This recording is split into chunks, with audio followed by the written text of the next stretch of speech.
ladies and gentlemen, boys and girls, and bees of all ages.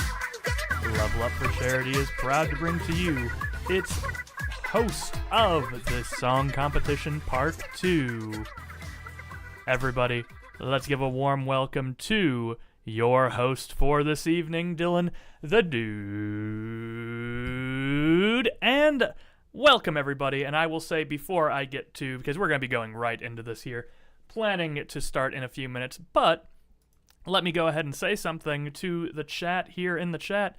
I do believe, if I'm looking at the song comp winner's history, let me go ahead and see, because if I'm not mistaken, I think in regards to who has had the most first places, yeah, there are only 2 people that have won 3 song comps, and that is Aaron and myself. And Aaron has only had 1 second place and never any third. I've had 1 second and 3 thirds. So, on a technicality, if it ended tonight, I would technically be our grand champion. Yeah, I know, because I'm here. I host. It's like when we don't consider how successful Dax has been in the land of Rob. See, you can say that. You can say that it's due to host advantage, but I do so terribly in some of these things that I'm doing a bad job of rigging it if I am trying to rig it.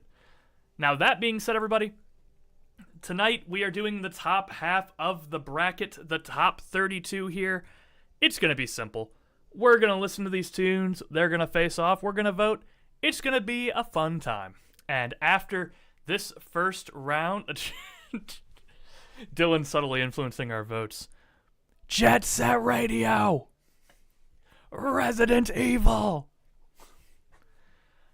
Games that may be involved. Persona games, which may be involved in the contract season under the Dylan special.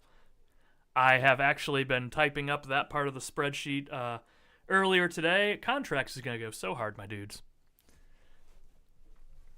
Contracts are going to be so much fun when they start here, sign-ups open in March. So, everybody, without further ado, I'm seeing some names in the chat. I'm going to give a couple more seconds, but we're going to be getting started here. 7 p.m. directly here.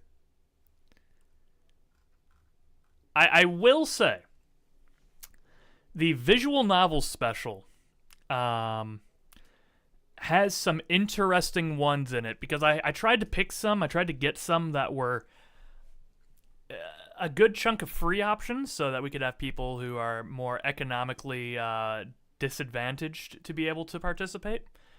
And there are some pretty solid free visual novels. I'm just wondering how many of them will have been played before. And some of them might be a little obvious, but it's kind of like... Some of them might be obvious big ones, but like it's kind of your intro to people that don't play visual novels a lot. So I'm trying to balance it. Side note, do you guys want a little bit of a well, okay. I won't spoil it, but when you get to the Dylan special, there is going to be a Game Boy Advance game on there that will baffle and amaze you, because I don't think anybody may have ever played it outside of myself. So, yeah, it's going to be interesting. All right. I see 9 to 10 people here in the chat, so this is enough to start off, and everyone go ahead and keep telling other people. How certain am I on that? You know what? Really quickly, because I have half a moment. 1 second.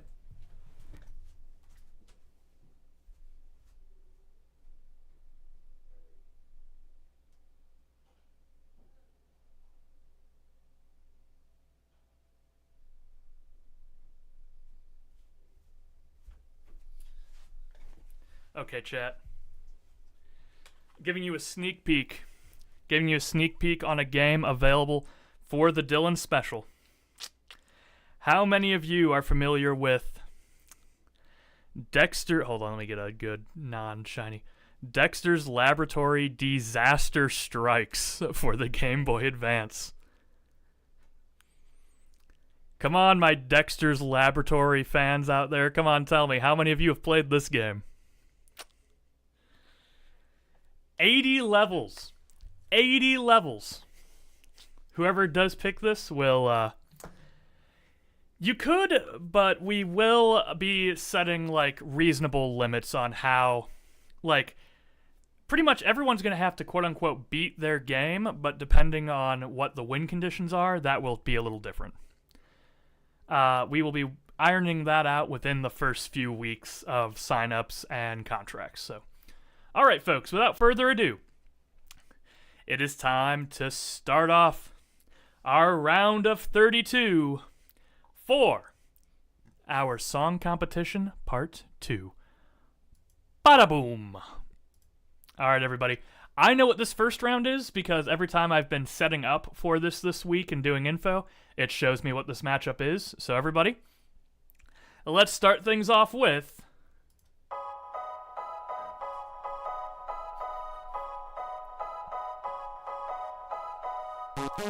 there were 5 buys, 5 songs that didn't get played last week. So 5 will be brand new tonight.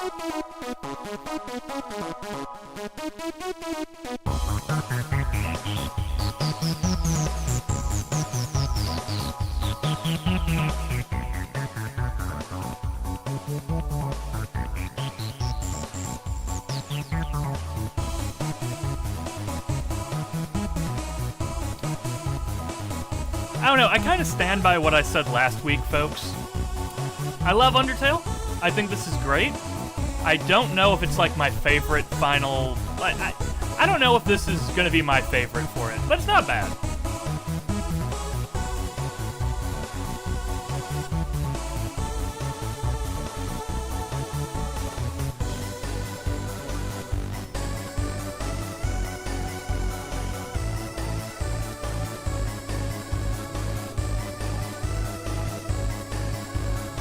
Yeah, it's not bad.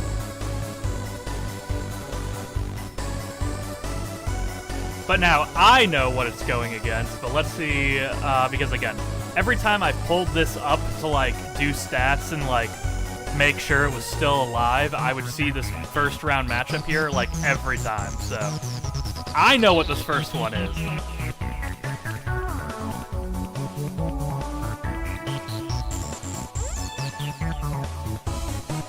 Oh, you missed it, KA. If you take the Dylan special, Dexter's Lab Disaster Strikes might be awaiting you.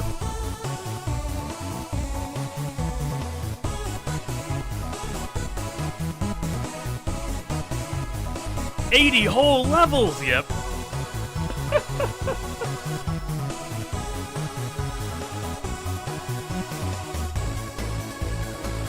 Oh god. That will go so hard.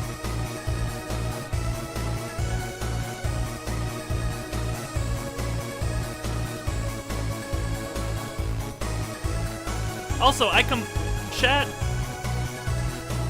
I'm not going to overuse this line here tonight, but chat, I got a question. Is Sonic Advanced a good game? Alright, everybody, there is your function! What's up, Illegal? Illegal function. On the left, we've got Core, the final from Undertale. You guessed it, folks. On the right, Jet Set Radio Future.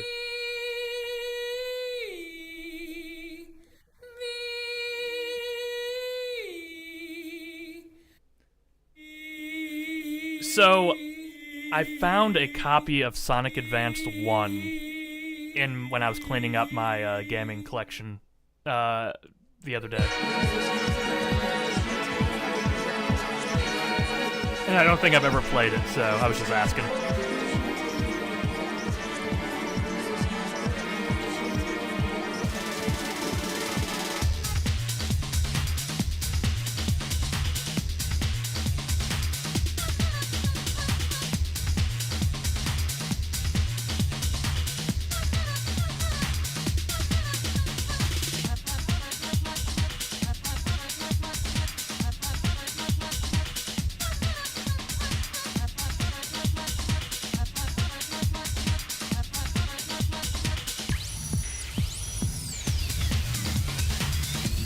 Yeah, this is a strong first round. I like both these just fine.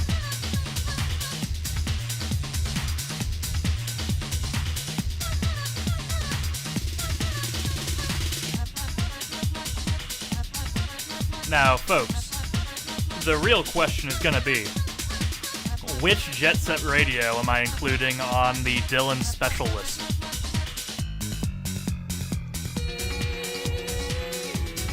Both are technically pretty hard to find nowadays if you don't already own Jet Set Radio on Steam, so...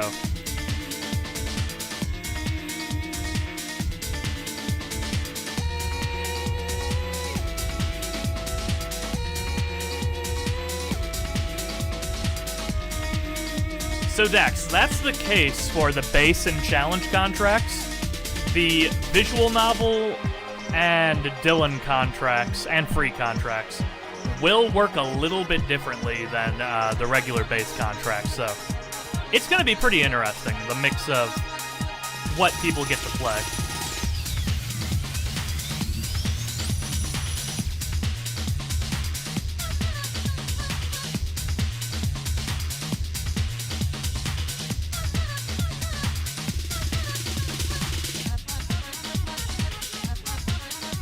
I love this part.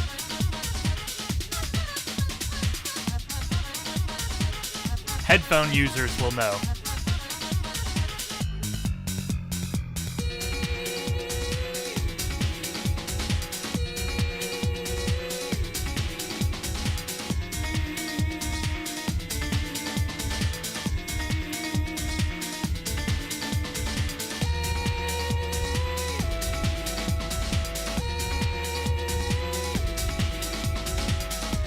Alright, wait for it, headphone users.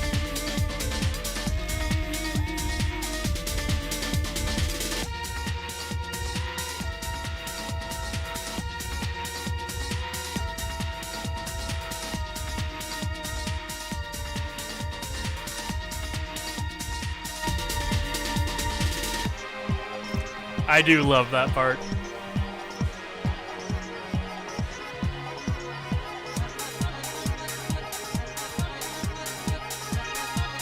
So, Waffle, I'll explain it while the poll's going.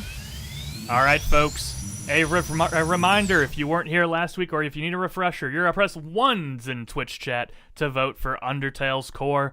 You're going to put 2 in chat for Grace and Glory, the remix from Jet Set Radio Future. Oh boy. I do not see any votes being tallied, so, we're gonna have to refresh this. Oh boy, let's see. Yeah, so this has happened like once before, and we just had to rerun the vote. So we'll rerun the vote here in a moment. But because Waffle asked, in the game you're like grinding up a tower to get to the top, and the song does that when you hit certain parts on that. It's actually a really cool effect. Alright, let's see if this will work now, folks. Just testing you. Alright, try it now. 1s in chat for Undertale, 2s in chat for Grace and Glory. There we go. Okay, it's fixed. Yeah, it literally just does that every once in a great while. I don't know why.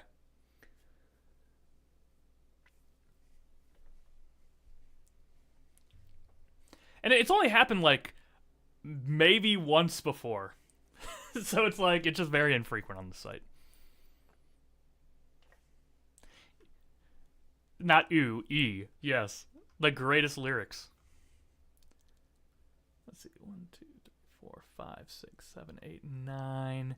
It does look like we have 10 voters right now. It looks like we do have 10 total voters.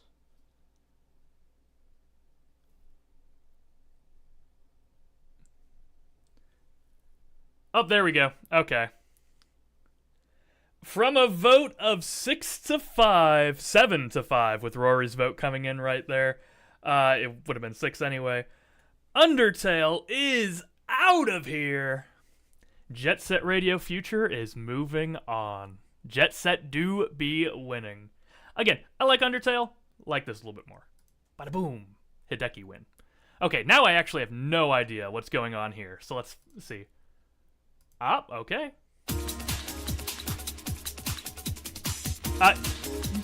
Waffle, this is actually legitimately the best Jet Set's ever done. 100%. Not even memeing. It is absolutely the best it's ever done.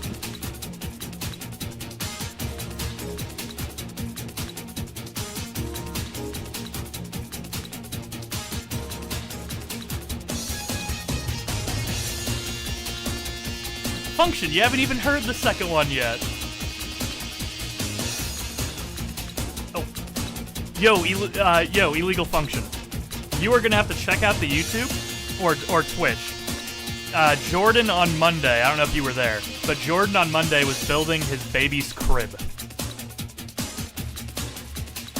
Doing some baby furniture building. You have to check it out. He's in such dad mode right now. It's really funny.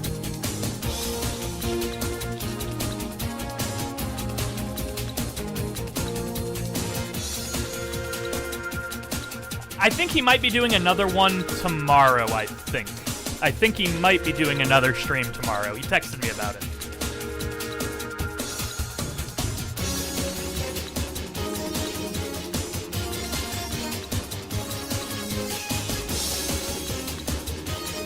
Damn, this is really good.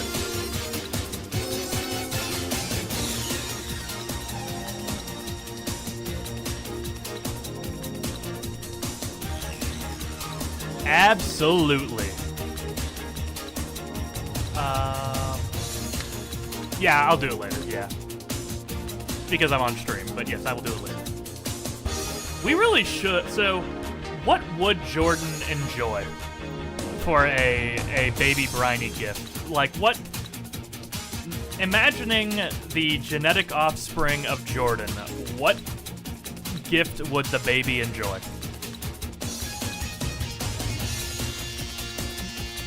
I was thinking maybe one of those like Fisher-Price baby fishing things. Fish flush, yes.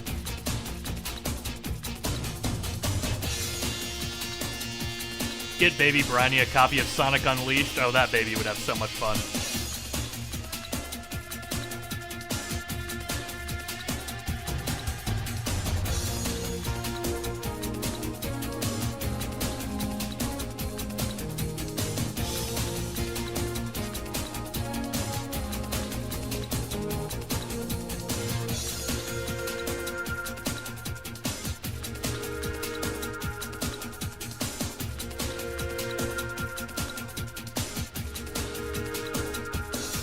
Sperna baby.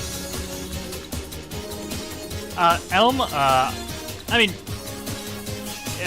it's going to be a girl. And I didn't get to see all of the stream on Monday. Has Jordan said what the baby's name is publicly? I don't know if he has or not. I don't want to expunge that. No, okay, then I'm not. Because I do know, but I cannot reveal it under oath of secrecy.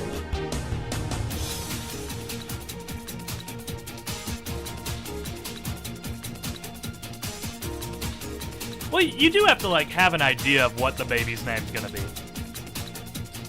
Like, you have to have like a set number of ideas before the baby's actually born, so you're not just sitting there being like, you look like a,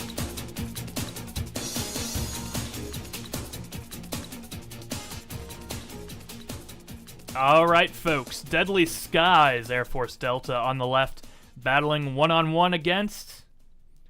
the returning Virtue's Last Reward.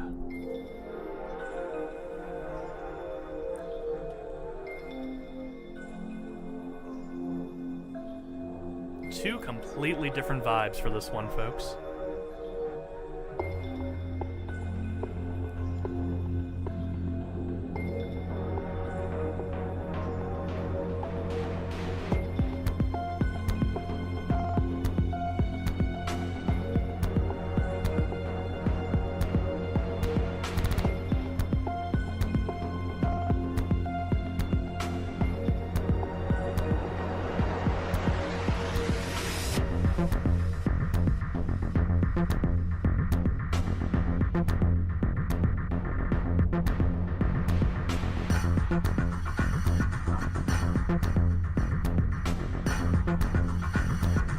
Oh yeah, the vibes on this one are immaculate.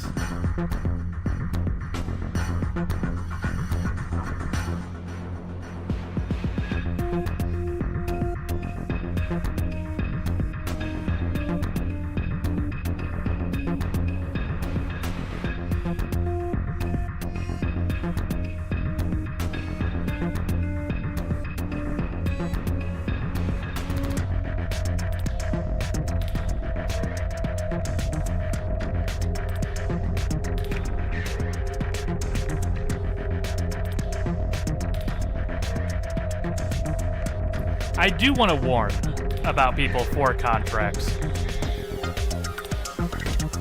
The VN Special is going to have a bunch of games in it that are not 1,000,000,000% proper, appropriate VNs, but they are games with primary VN elements. So, like, there's going to be plenty of regular VNs in there, but we're also going to get some VN hybrid games, too.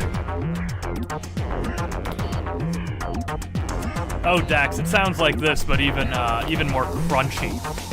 Just the way you like it, the GBA sound font.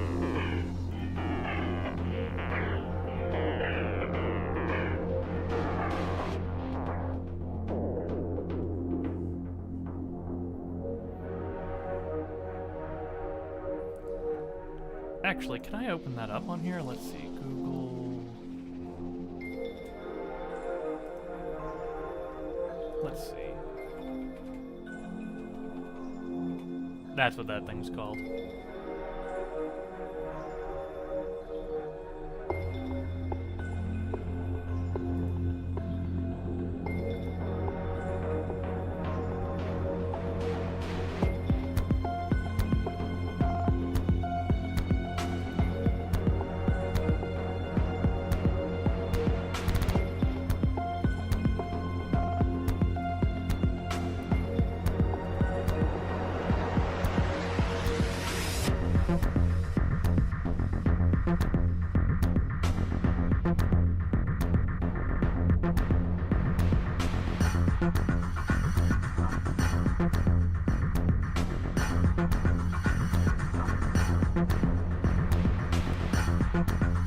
This is the final level theme, as is the theme here tonight, from Virtue's Last Reward.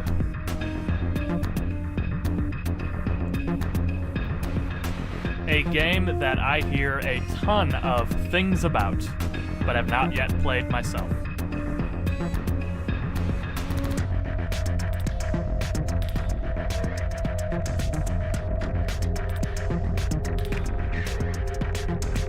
Okay, so folks, I just pulled up I have played 999. That is the only game in the franchise I have played.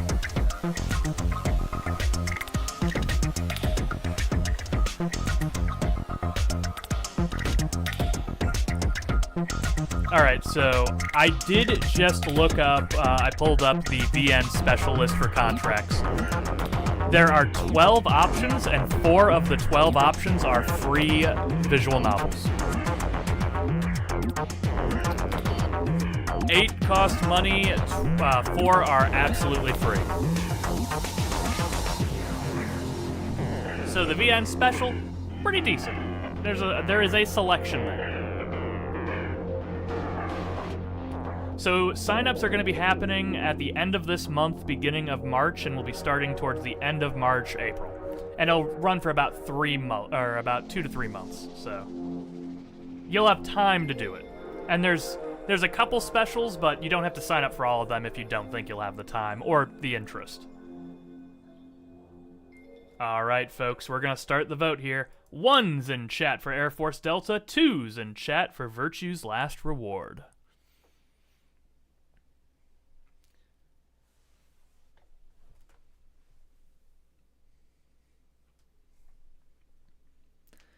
Yeah, so the base contract and the challenge contract will be in between people. Like, this is like you picking a game for someone else. someone else picking a game for you. And then there's the music special will also work that way.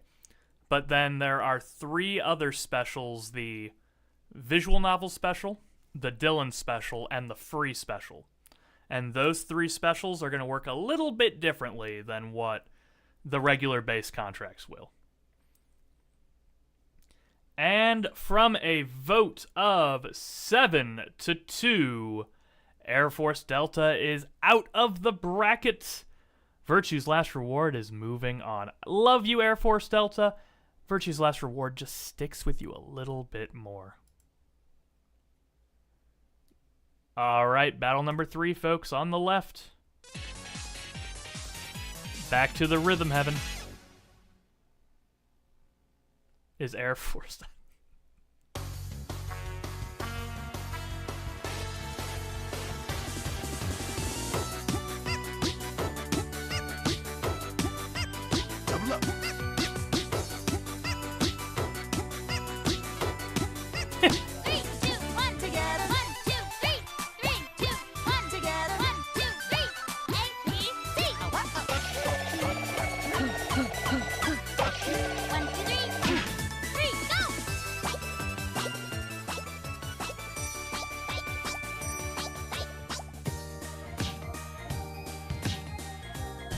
Damn, the legs on that dude. Holy shit.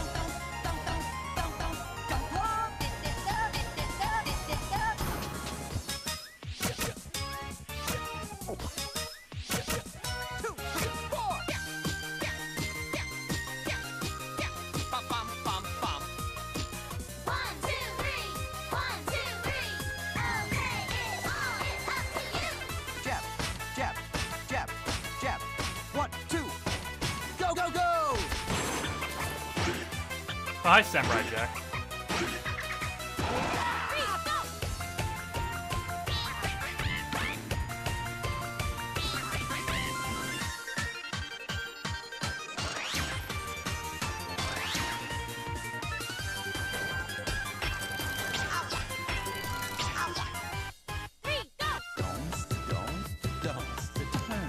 Yep, I have never played a Rhythm Heaven game in my life, so I just assume this is all how it works.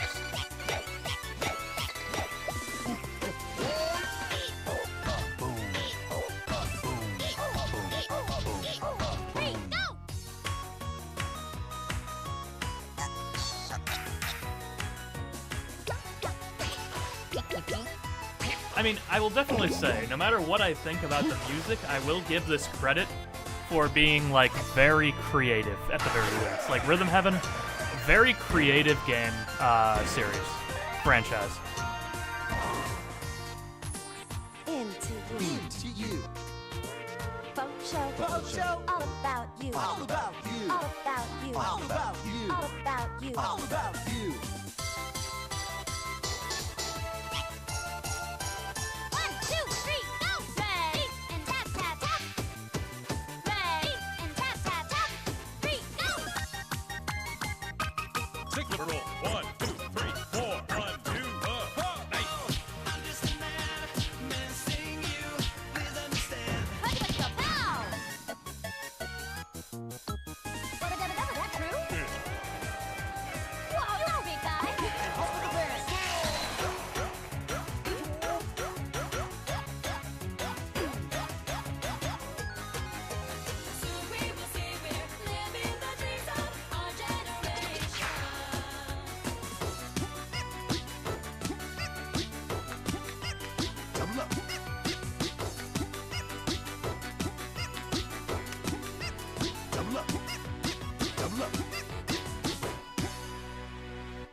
Hey, it's a music. What's up, man?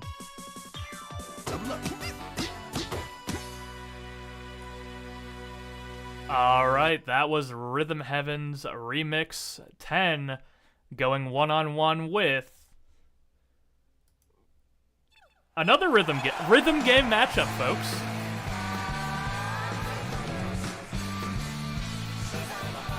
RNG, how do you do it?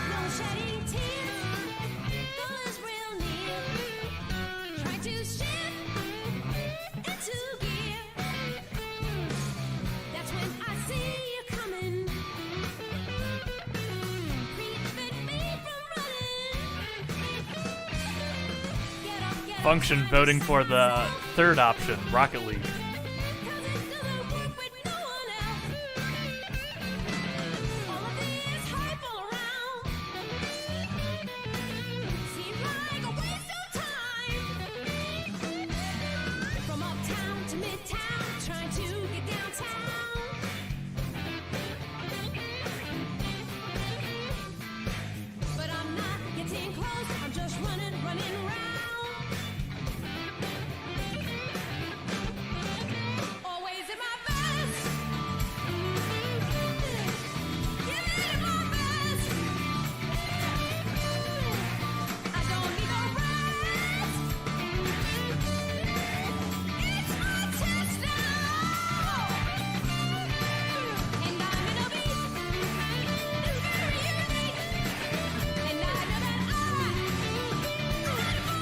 No, Function, you're confusing it. Jordan makes people sleep in the shower. This is actual lore. Yeah, really, both of these these final level themes are like culminations of the rhythm game.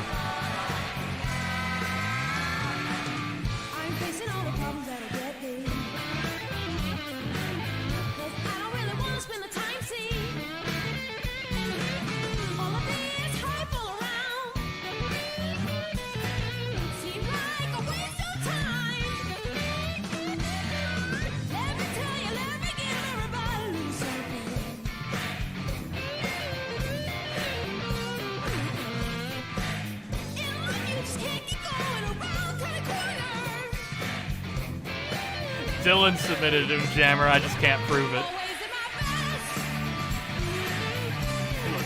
I do have an appreciation for this whole series of games. Like Parappa, this, like, I do have a healthy respect for these games. Even if their gameplay is not as good as it maybe was back in the day. At least Parappa was. Parappa 1 is not good today.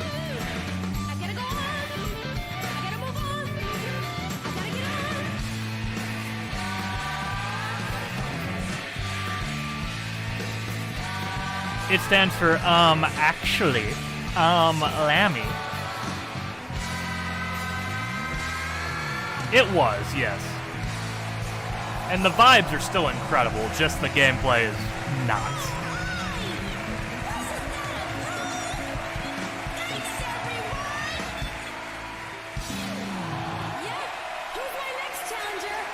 Alright, 1's in chat for Rhythm Heaven Remix 10, 2's in chat for Jammer Lammy's Got to Move.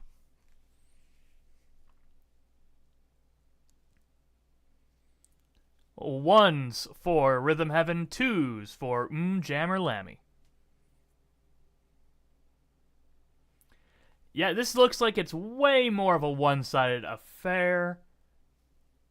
We've got 12 voters in chat and myself, so a 6 or 7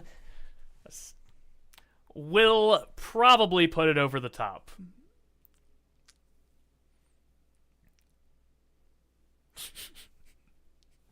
What, Waffle? What? What? Look, I had to deal with like 200 kids this weekend at the birthday parties. I did not do anything. All right, from a vote of 5-3, Rhythm Heaven will be moving on. Jammer Lammy is out of here. Sorry, Lammy. This is the best you've ever done, though, so congratulations on that. All right, battle number 4.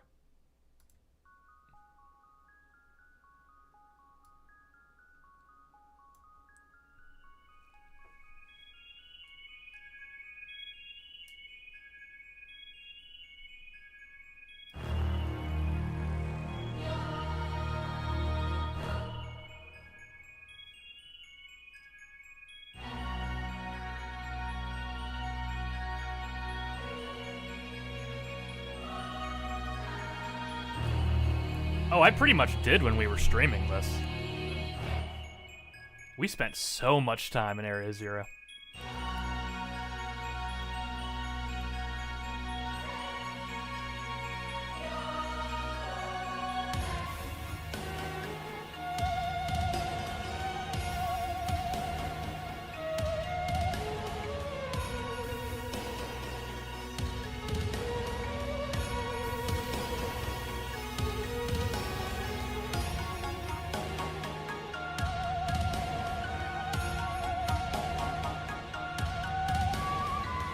I think you did, Luke. I think that was what happened, yeah.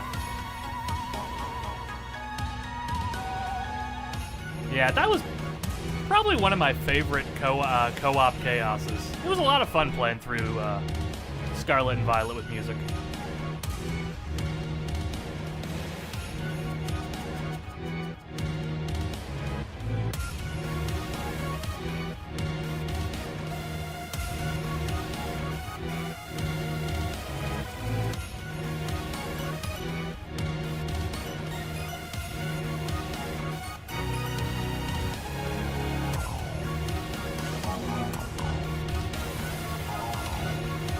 See, I got really lucky when I played this game with music. We had not a lot of problems with performance for, like, really most of this game, so...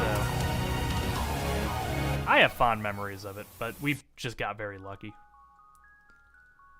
Alright, folks. There we are with Area Zero's theme.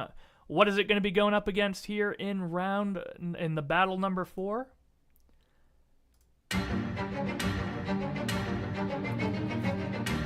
Shadows over Loathing.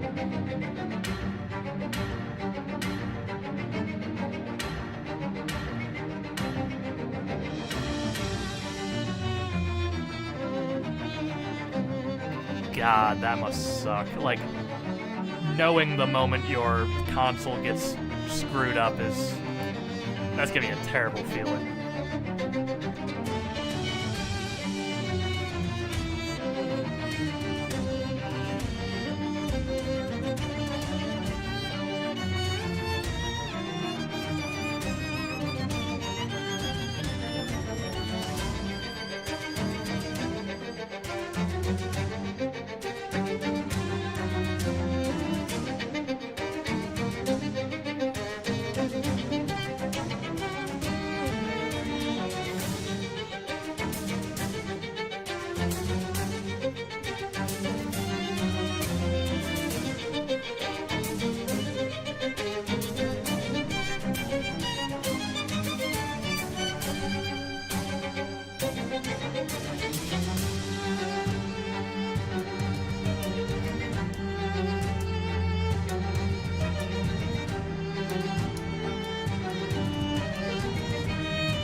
I mean, if you're using a emulator on your Wii U, yeah, that's kind of a sucky situation, because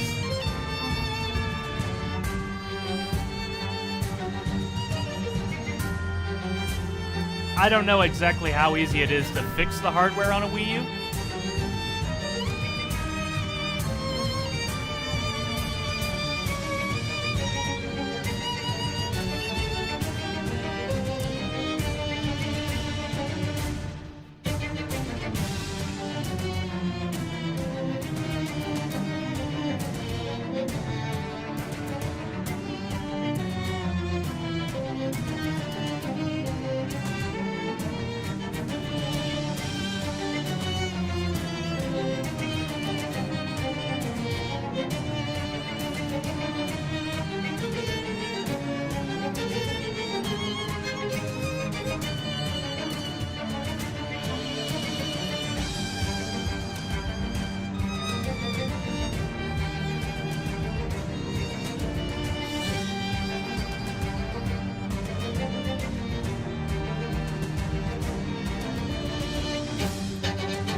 All right, that was the Dunwich Borer versus Area Zero's theme. 1s in chat for Scarlet and Violet, 2s in chat for Shadows Over Loathing.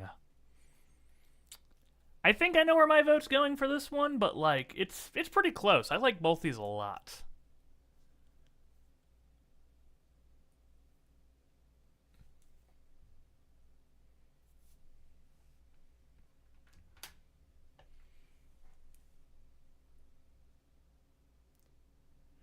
I mean, hey, in the second half of this competition, in the best of 32, you're going to have a lot of hard matchups. And it's going to get even harder from here.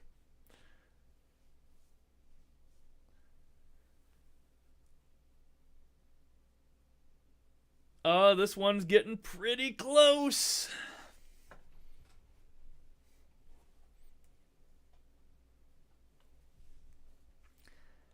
All right. From a vote of 6 to 7. No, actually, it's not 6-7.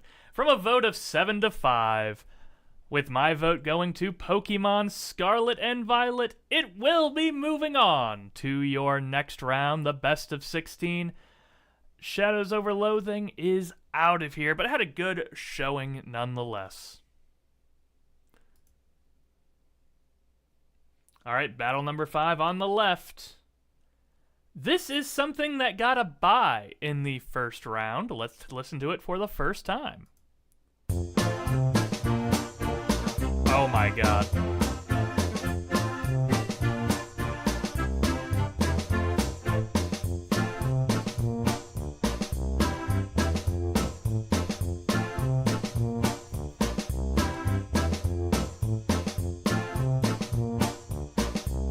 I mean, if there's only one level, I guess the first level is also the final level.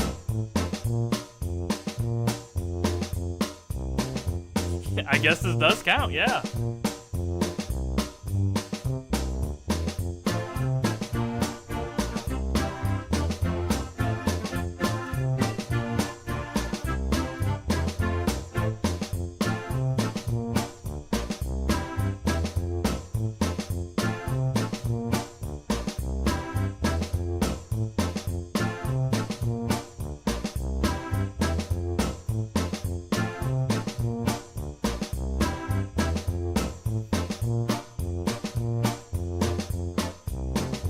Guys, feel free to call out loops, because with songs like these, I have no idea when a loop happens or not.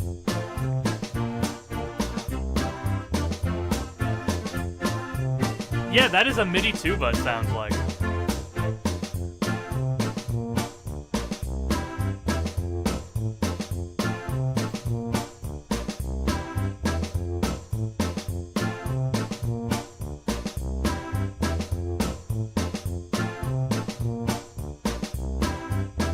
Yeah, that is an elephant right there. Look, right there.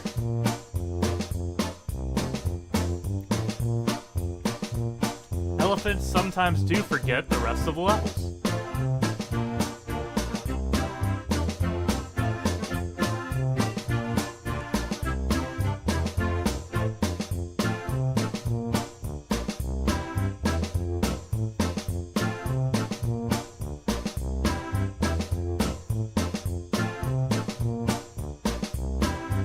Yeah, no, I like it.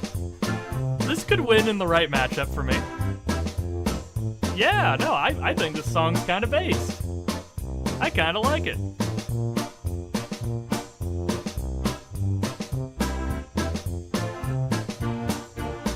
It is extremely repetitive, but what it is kind of fun.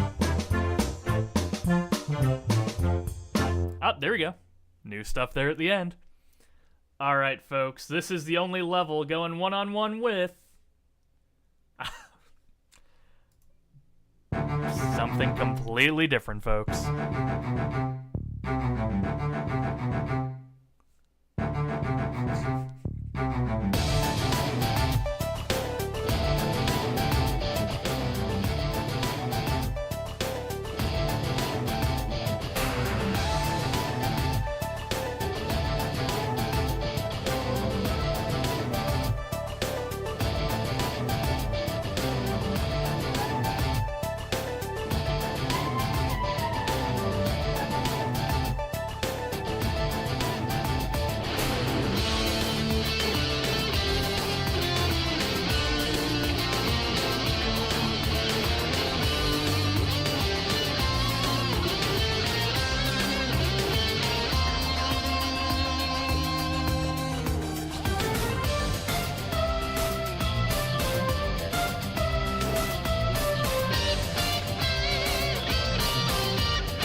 Yeah, that would exactly be how Jordan voting right there. Actually, I never have tried voting through the chat, actually, for hosting these things. Maybe that'll work, actually.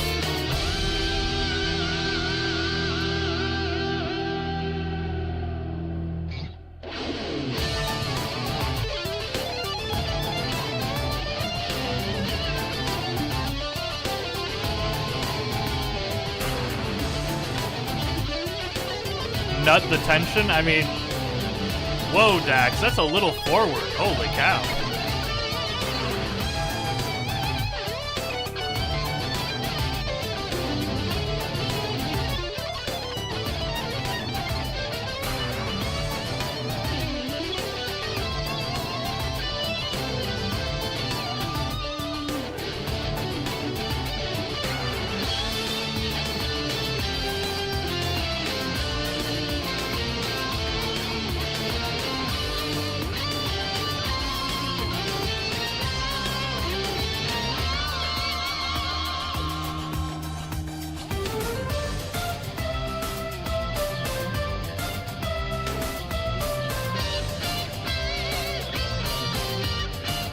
Man, this is a great tune.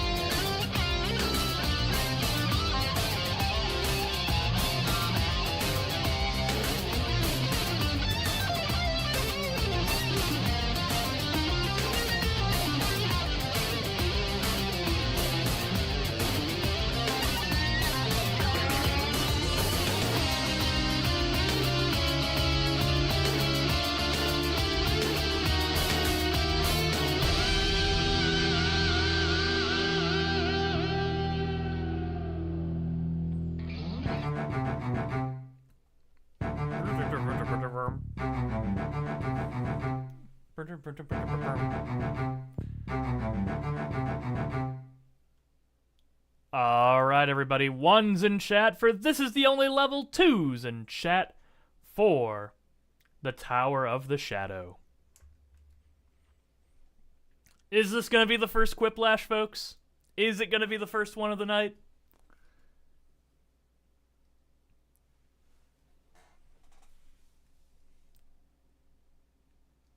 It very well might.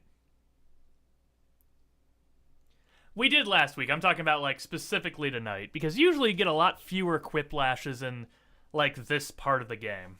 So... because usually things are a little more, there's more fair matchups at this point, usually. Alright. From a vote of 10-0, the snare bounce polka is unfortunately not moving on any further. But Tower of the Shadow will be moving on. Congrats to whoever we do not know that submitted this. Your song is moving forward. Alright, number 6 here. Even another vote with Pisano. Alright. Battle number 6. The most beloved Sonic game in the world.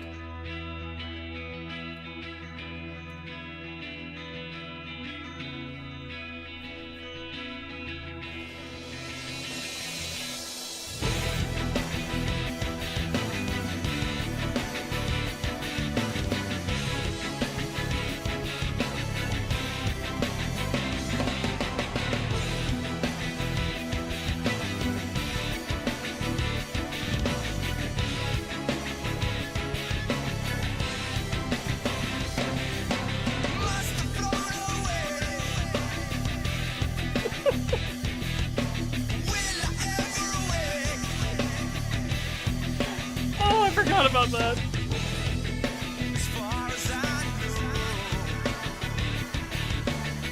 This song is fucking great.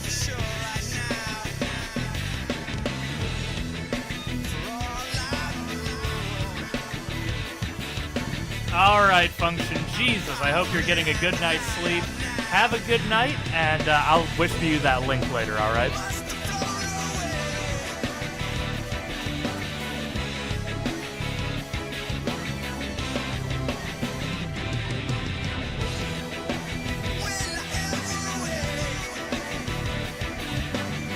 This does, yeah.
Honestly,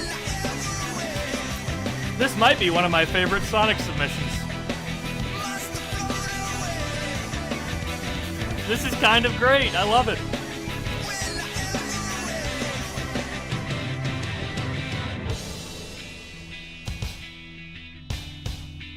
The stone sour ass fucking breakdown.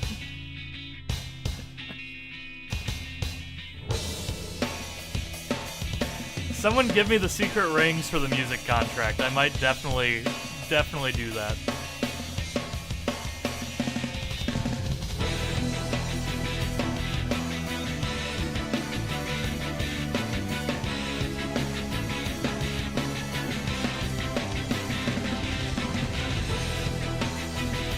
Oh, hell no, I'm not playing this game. What are you talking about?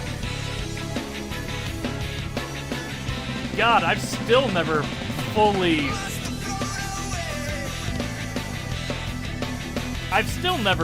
completed a Sonic game. And it's not gonna be goddamn the Secret Rings. Sonic and the Secret Rings is in no way gonna be my first completed Sonic game.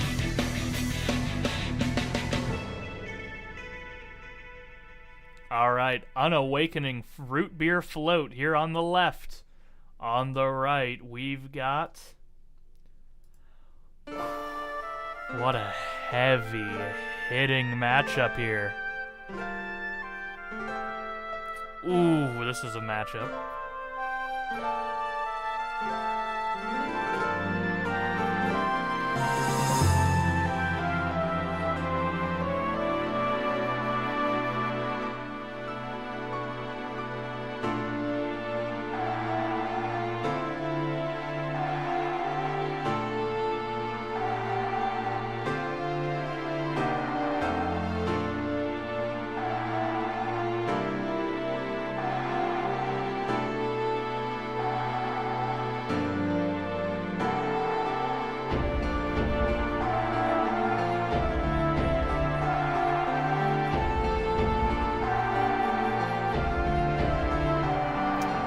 Yeah, isn't the only Sonic games that Waffle's beaten Mario and Sonic at the Olympic Games?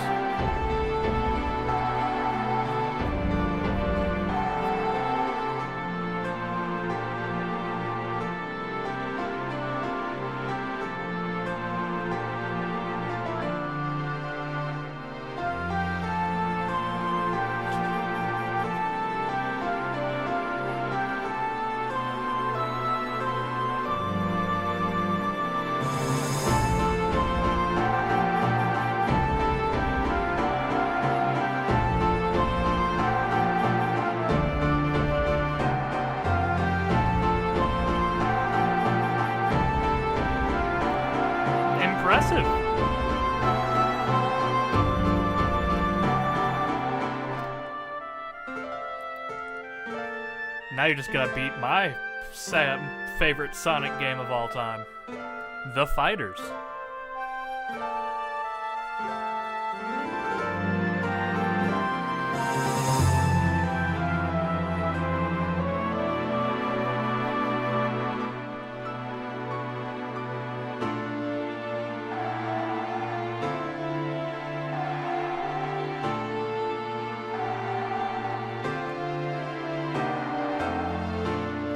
Yeah, I haven't played a ton of Sonic in my life either.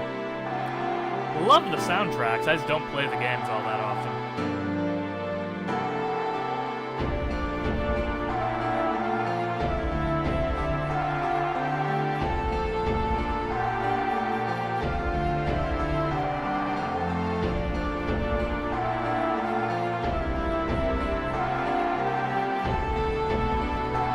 Yeah, go tell that to Jordan.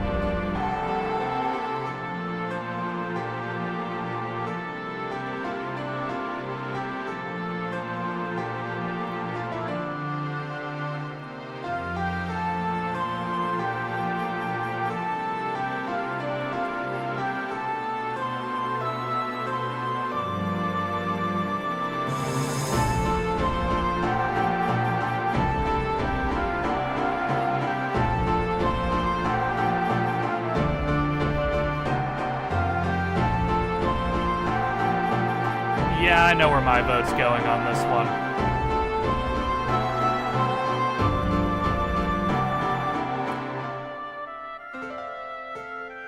This one's clear for me. I know where my vote's going.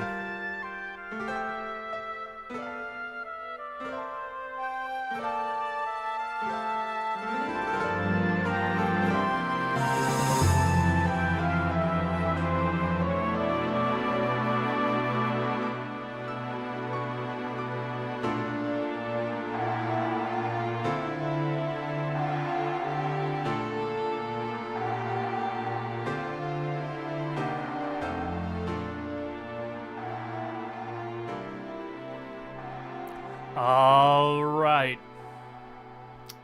A fleeting dream on the right, unawakening float on the left. Ones in chat for unawakening float, twos in chat for a fleeting dream.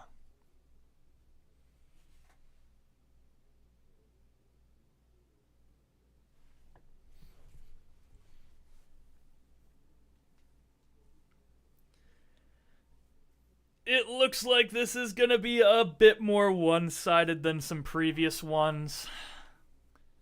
Still a great matchup here. From a vote of 10-3, with my vote going to Final Fantasy, Sonic and the Secret Rings is out of here. Those rings will remain secret, while a fleeting dream will move on. Alright, battle number 7. Here on the left, we've got Megalith.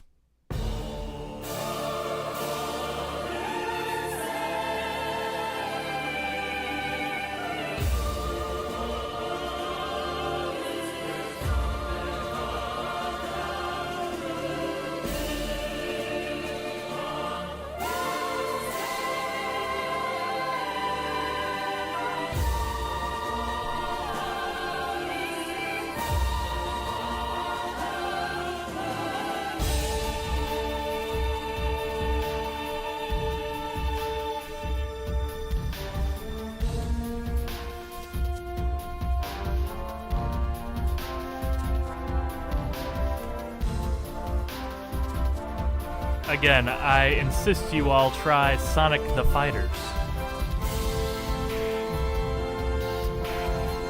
A very respectable game to enjoy.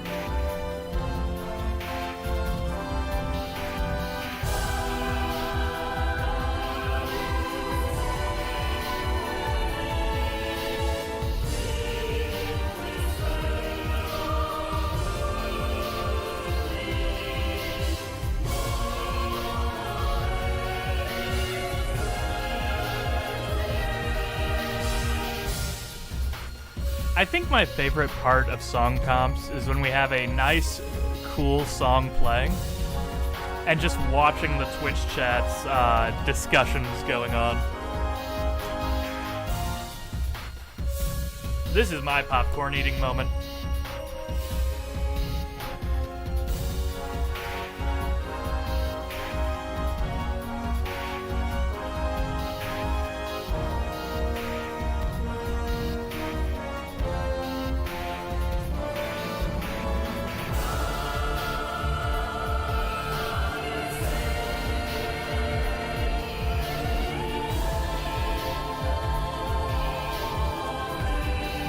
Well, don't worry, folks.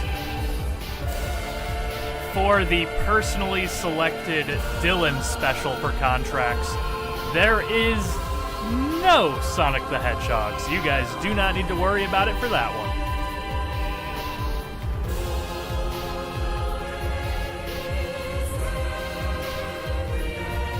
I did not give you guys Sonic for that one.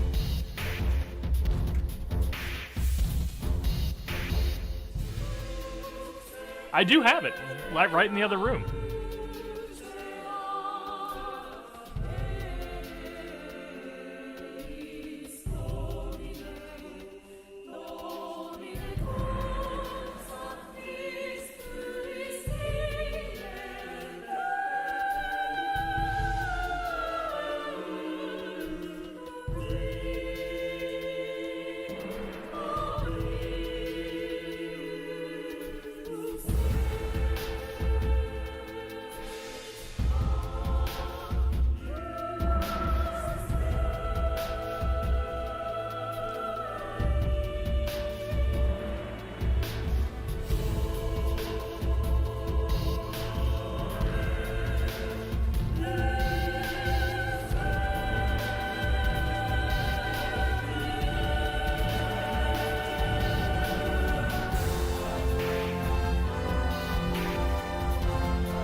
Alright, chat, I actually do have a question for you guys. For those of you in chat that have played visual novels before, that consider yourself visual novel experts, what is the most expensive visual novel you've ever purchased? Like, what is the most expensive VN you've ever bought?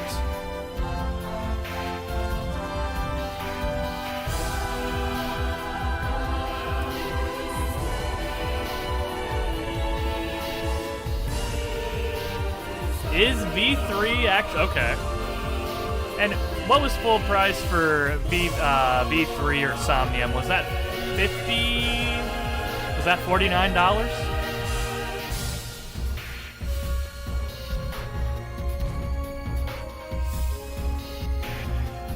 Wow, it's so weird to think that V3 was $60 at one point. Okay, because of all the visual novels, of all the non-free ones, the most expensive is like $50, but I've never seen it not on sale. So I think everything in the VN special will be relatively affordable.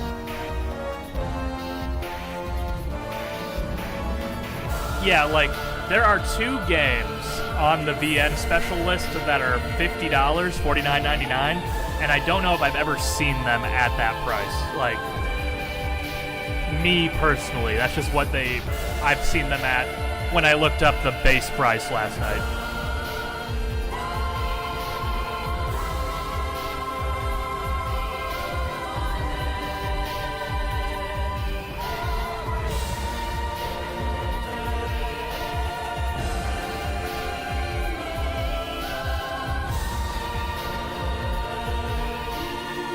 The average price in the visual novel special is like $10 to $12, so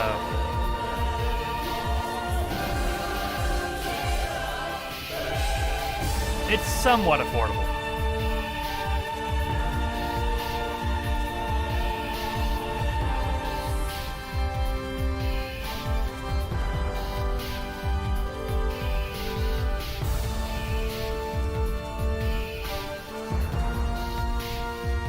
Yeah, this song had a huge highs and lows in regards to conversation.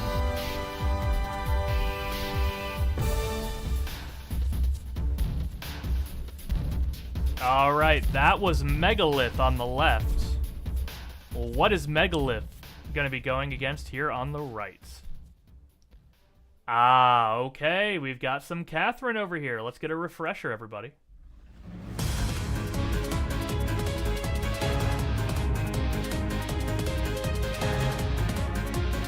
Man, these matchups are all perfect tonight. Like, similar game vibes, really.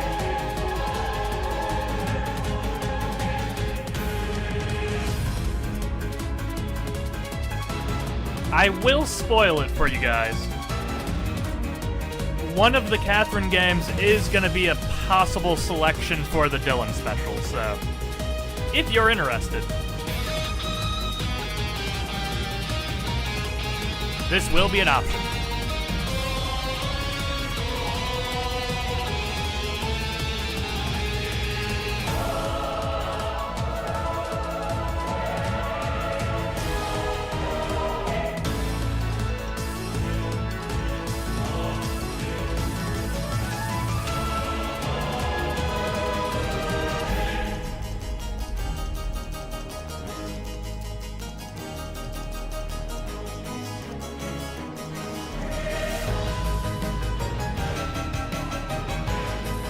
We really did kill a lot of the something completely different stuff.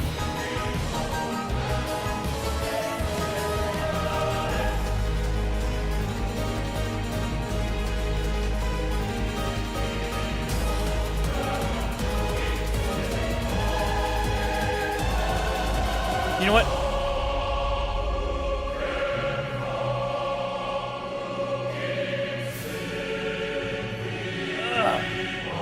It's one of the most thought-provoking games.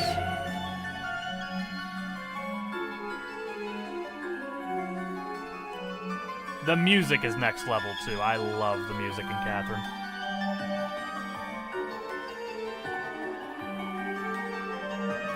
Granted, I first fell in love with Moonlight Sonata back in Resident Evil.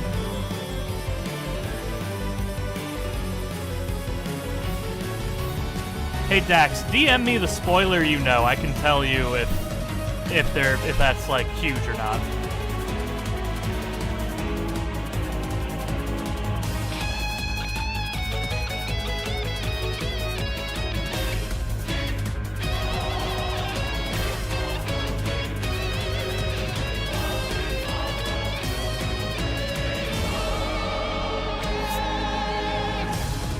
Type, that is not entirely accurate, but not entirely inaccurate. And you'll know what I mean when you play it.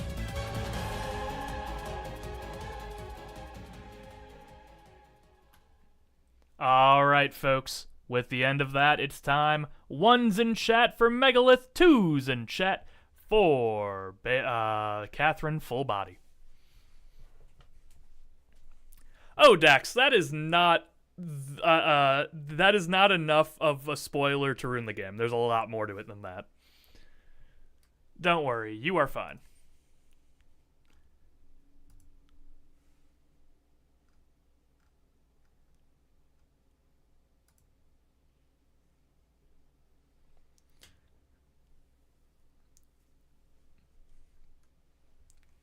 Alright, this one does be looking a little bit more one-sided. I think this was just a tough matchup. Both these songs, to me, are incredible.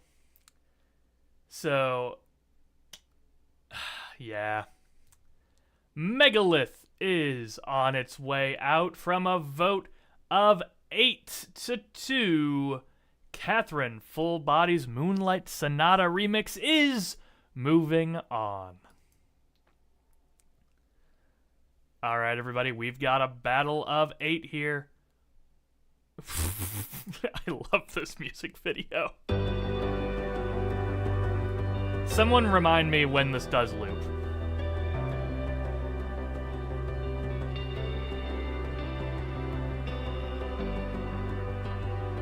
Big creature.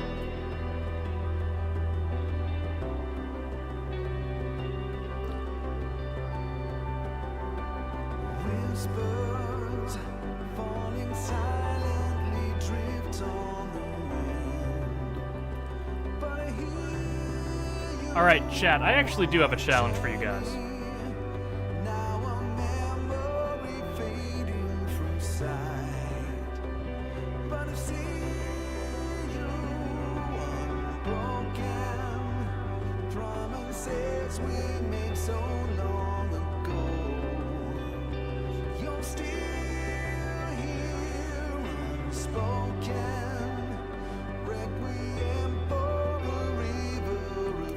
Waffle is a master of rage baiting by just throwing the line out there.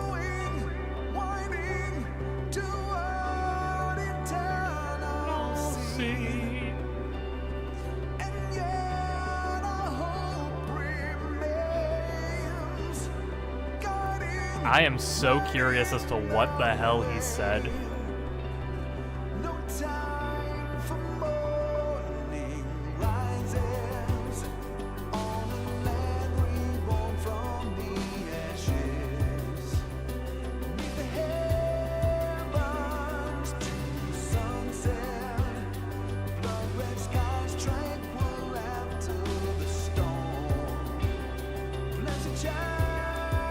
God.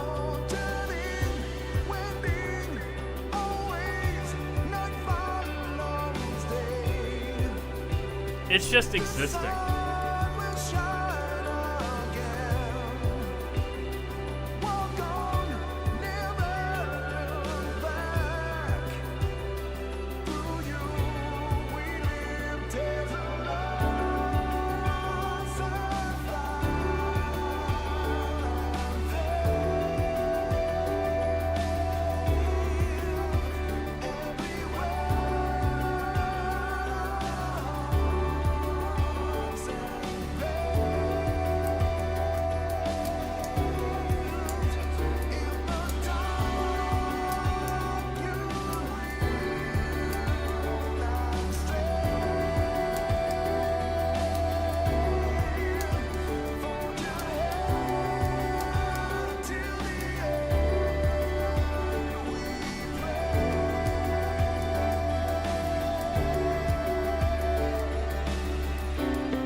Look at him, he's big, he's chunky.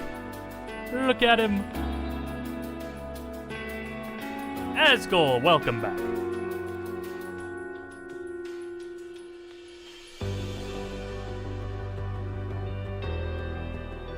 Alright, here's the loop. Okay. Close in the distance here on the left. What is it going against here on the right?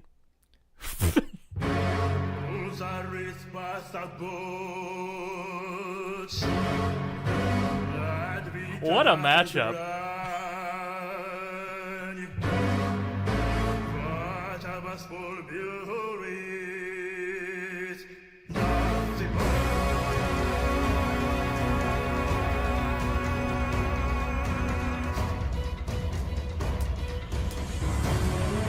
Yeah, here we go.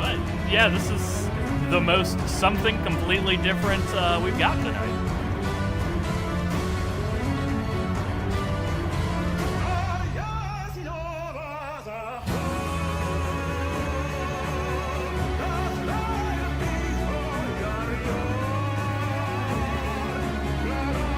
Absolutely, Asgol. It's great to have you here.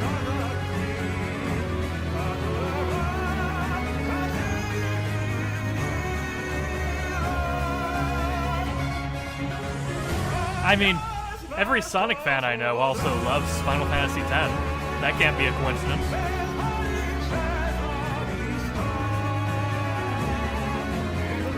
Yeah, the crossover. Final Fantasy X Sonic.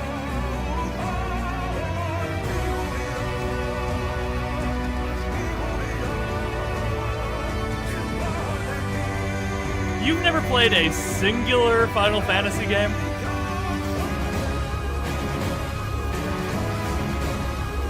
That does actually kind of surprise me.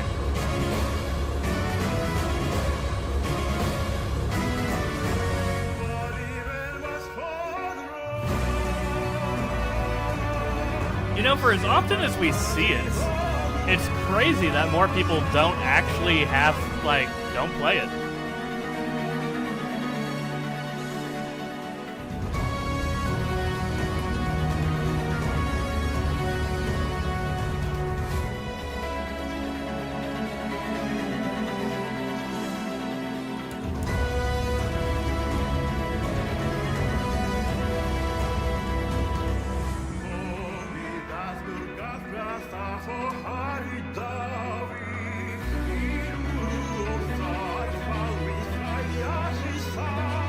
Well, JCL, I've got, for the Dylan contracts, I've got 2 non-Mario RPGs that you can choose from if you so choose.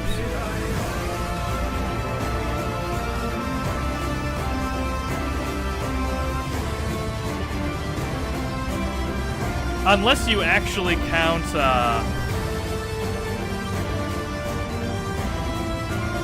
Dexter's Laboratory Disaster Strikes as an RPG. Unless you count this as an RPG, then you have 3 options.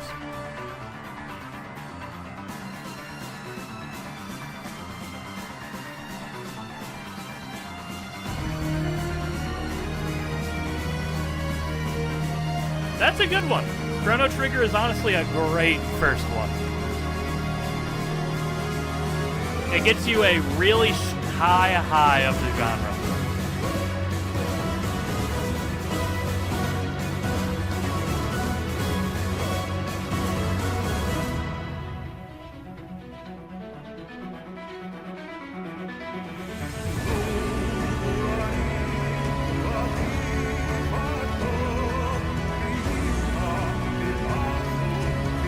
You know, if we make Waffle sign up for the visual novel contract, there is not a single Nintendo game in there.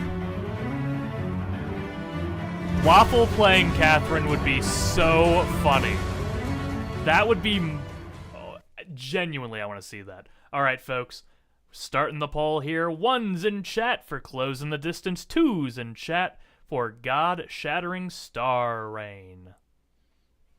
Yeah, watching the Ace guy play and hearing the experiences of playing Catherine would be absolutely incredible. Like, that would be very interesting.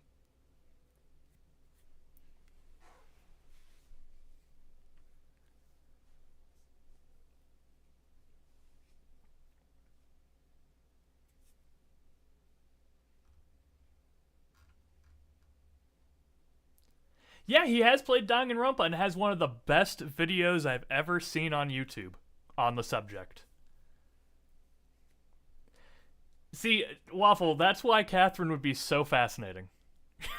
That's why Catherine would be very fascinating. All right, everybody. From a vote of 7-3, Fire Emblem Three Houses is out of here. Close in the Distance is closing said distance. All right, battle number 9 here on the left. Speaking of RPGs...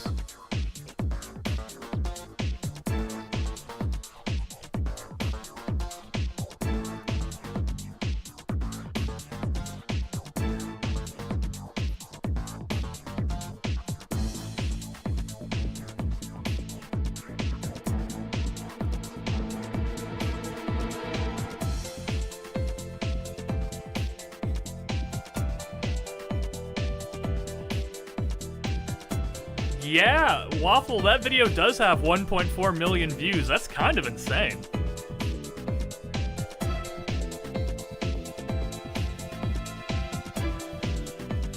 That's 0.3 million more than I had on my old radio promo.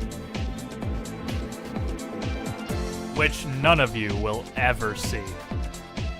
I don't care if the entire country of South Korea has seen it. I am not letting you guys see that video.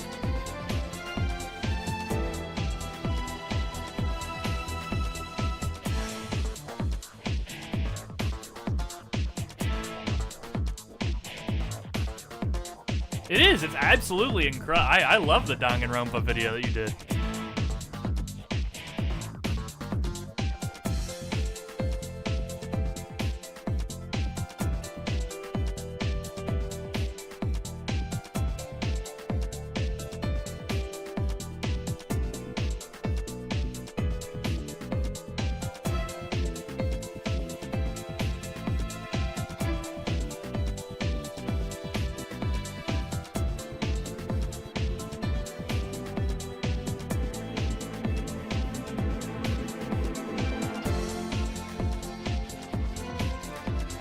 You know, since we're talking about Waffle, hold on, let me actually see something. Okay, yeah, so if Waffle ends up doing the Dylan special, 2 of the 12 options are Nintendo games.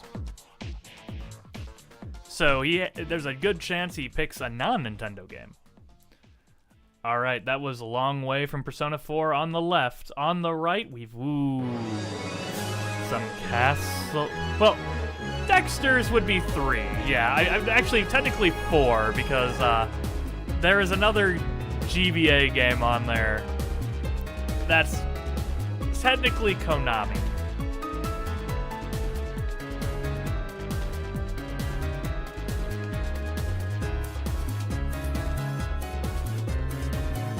Honestly, Waffle, that's a very good reason.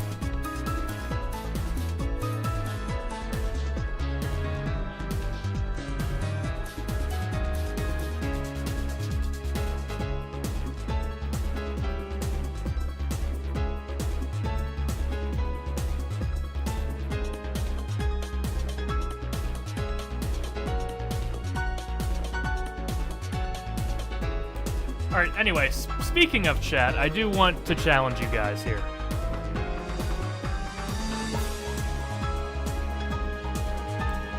Talking about contracts, because I want to ask you guys this. The Dylan special is 12 games that had 12 of my favorite games or games that had a huge impact on me as a child. Can you guys name any of them just from knowing me through streams and just knowing me?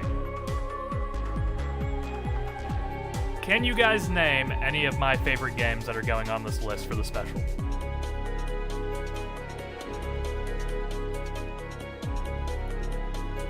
Resident Evil 2. Yeah, Dexter's Lab, Disaster Strikes, yep. Dax, you are incorrect by 1 word.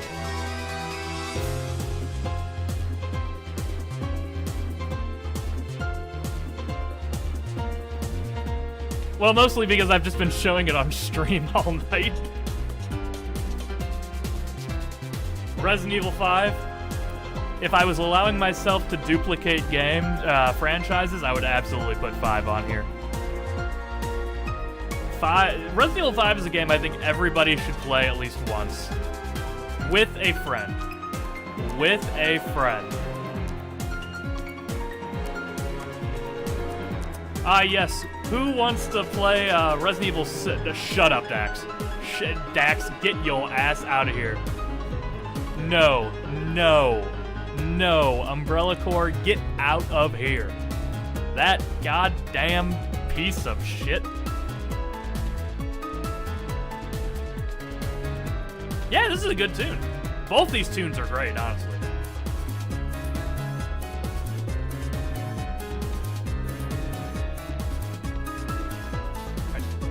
For the people in chat, there are 2 Nintendo games on the Dylan special.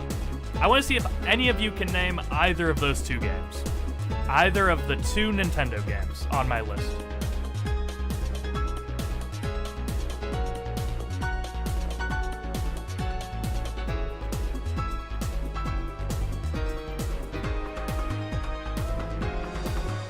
There is no Mario on this list. I did not put a Pokemon game on this list. No Mario or Pokemon.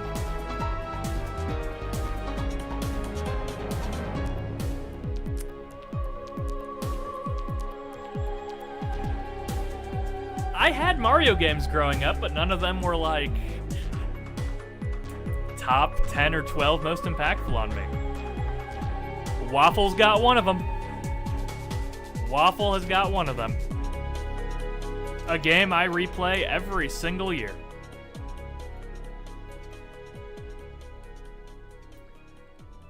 Alright, folks. 1's in chat for Long Way from Persona 4. 2's in chat for Leon's theme, Lament of Innocent from Castlevania. I was gonna say, Dax, you are the Zelda fan here. If you're shitting on Link to the Past, I got words with you. Now, I do not believe Link to the Past is objectively the best Zelda game. I've actually had a lot of other Zelda games move up it on my list, but Link to the Past is one that I think everyone should play at some point in their life. It is a great distillation of what the franchise is. B tier? Wow, okay. I'm curious what you think is what you put in A and S, because B tier is crazy. All right, everybody. From a vote of 6-4, Long Way from Persona 4 is moving on to the next round. Lament of Innocent is sadly out of here.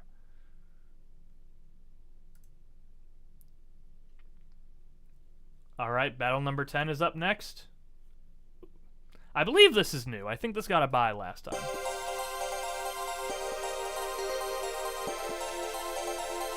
New.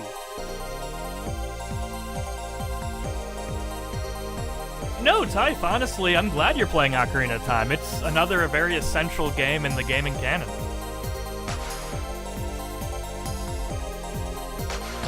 Persona 4 won.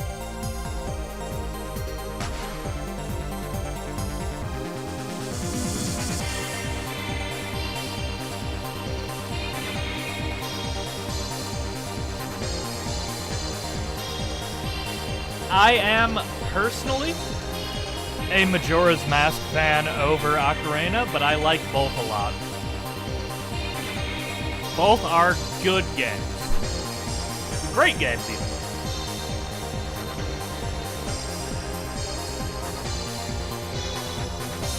My hottest take is probably that I actually really do like Twilight Princess.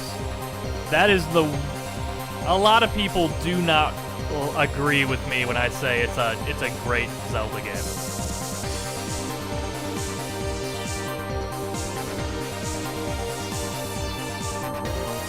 You'd be amazed how many people do not like Twilight Princess that much. Like, there are people out there that do not like it a lot. Like, if I ever see Twilight Princess in people's top 5s, I don't really see that a lot.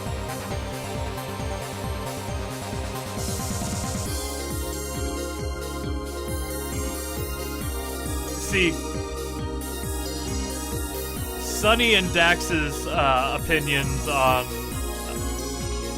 Zelda are absolutely perfect to me because they are so different. I love it.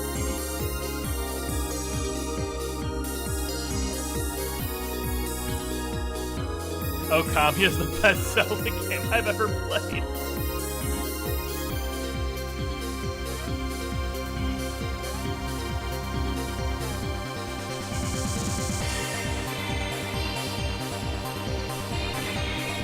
See, for me, the newest console I owned until, for like half of my life, my early life, I probably played a Super Nintendo every day for like 8 years as a kid. So the Super Nintendo has a lot of, like, games from the Super Nintendo have a lot of credence with me.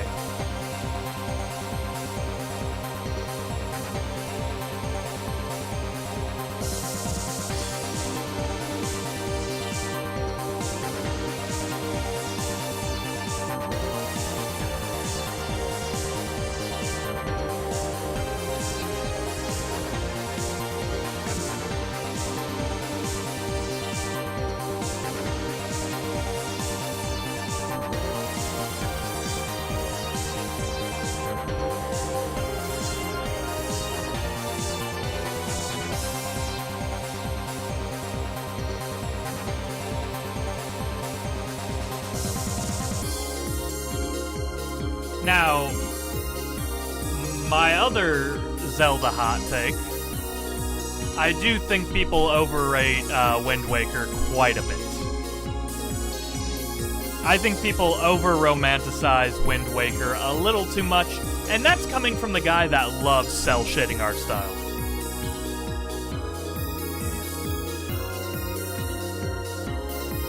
I do like it.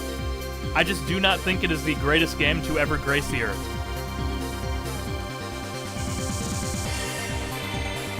This has been an amazing song for this conversation, by the way.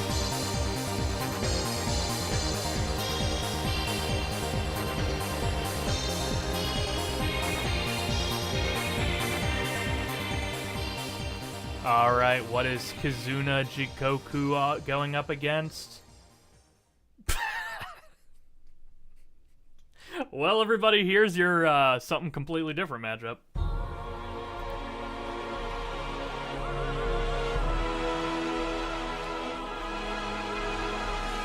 Well, Waffle, we also did hear most of these songs last week, so...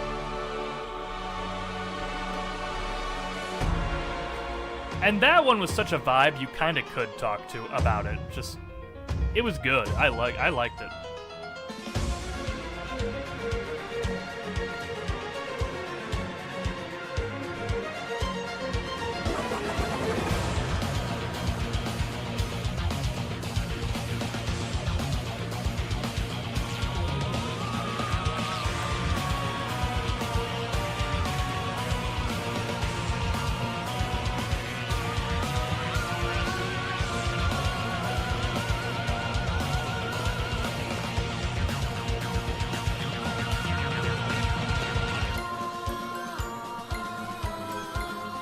Going back a little bit, though, folks, of the 12 games that are going to be available to select from in the Dylan Special, almost 5 or 6 of those 12 games are either sequels or have a 2 in the title.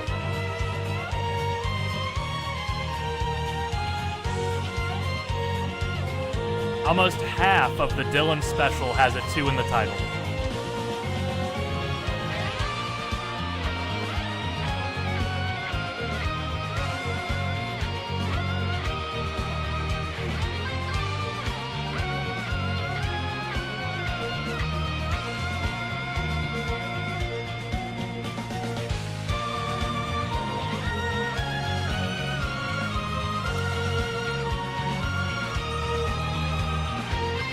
Well, Rosie, this is going to be the closest chance I ever get to get anyone to play a certain game that ends with a 2. That features that funny James guy.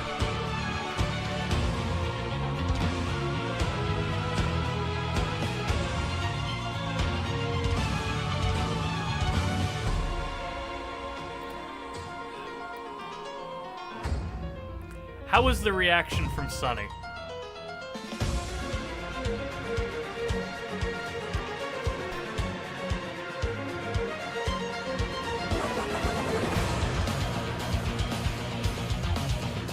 How'd Sunny like that game that is on Dylan's list that shall not be named?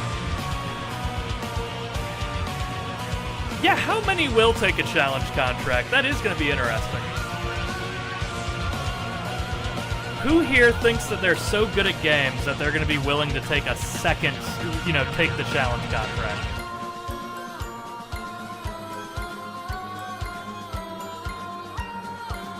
They are, yes. So the challenge contract has no limits. If someone goes for the challenge contract, you can give them anything you want. Anything you want.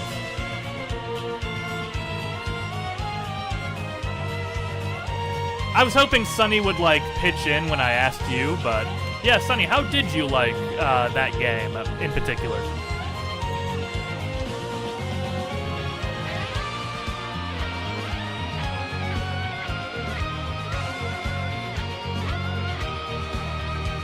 That's fair.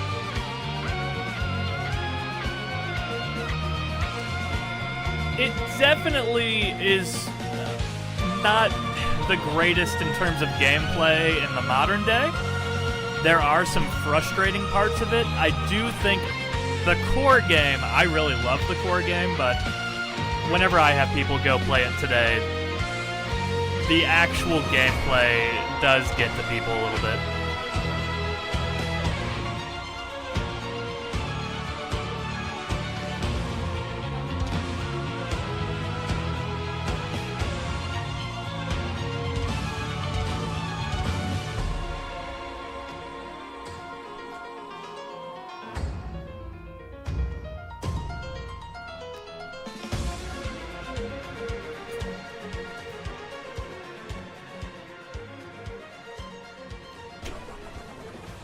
All right, everybody.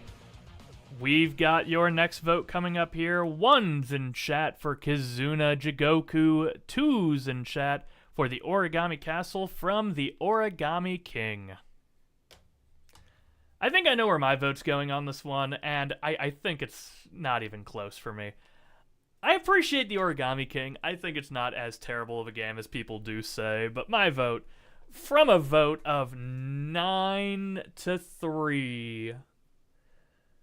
9-3, and I don't think there's any way for... Although we do have 16 people in chat now, so a mass bunch of votes could change it, but I don't think that's going to happen. The Oregon Trail King. Paper Mario is out of here. Kizuna Jigoku Tachi is going on to the next round.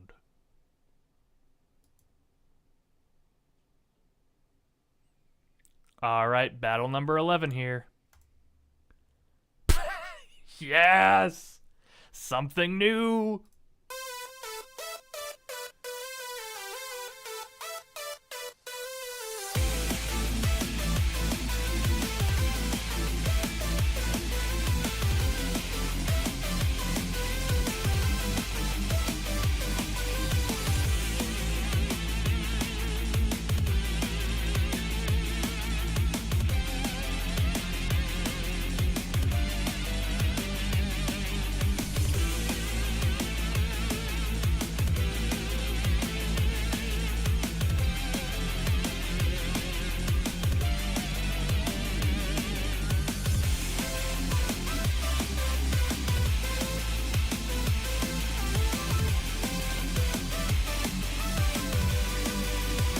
Tori 3D.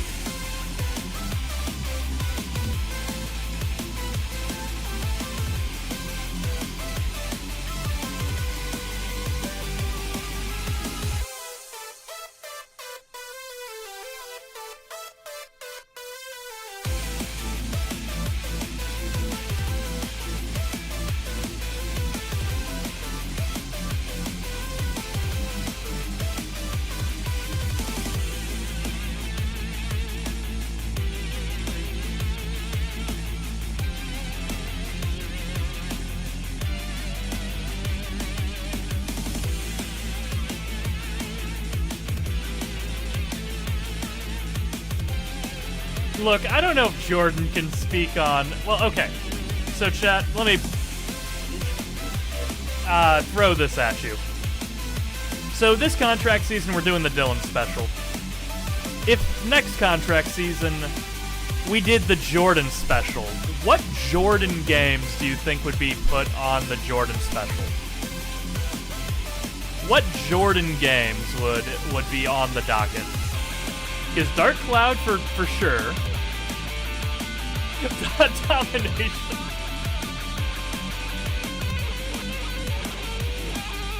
Yes, Domination, absolutely. See, the funny thing about Jordan is that Jordan would also have the Mega Man Battle Network franchise on the list, because he loves those games like to death. Mega Man Battle Network he loves. He would probably put Tom Clancy's The Division on there. He loves that game a lot. This does sound like a Mega Man song. That is actually true. Like, Jordan saying, oh, what is this iPod-ass sounding game? half of the games he grew up with and loves, like, has that soundtrack if you really think about it. Alright. It's World from Tori 3D versus Bowser's Galaxy Generator from Super Mario Galaxy 2.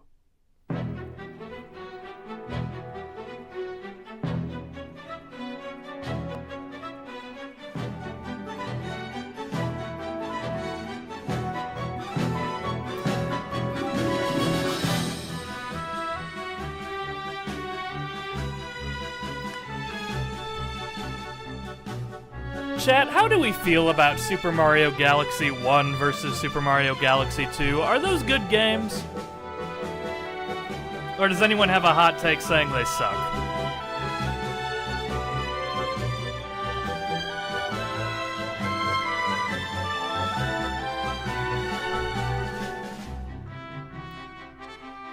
You think it's actually those are the weakest 3D Mario games?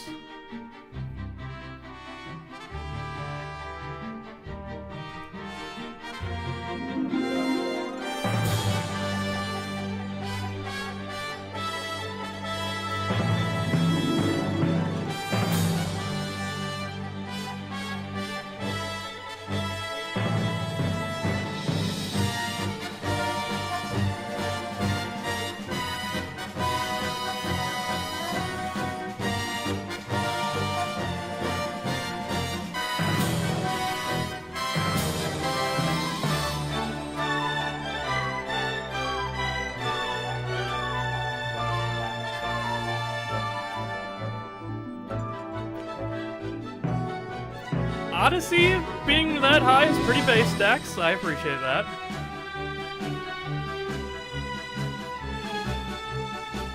Sunshine Lovers, 3D World, that's also alright.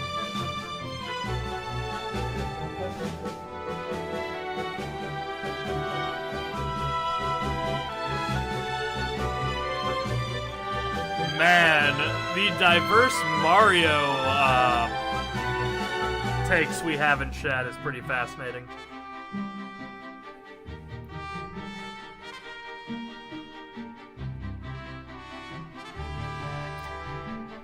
I mean, I like 3D World a bit. I don't think it's necessarily a bottom.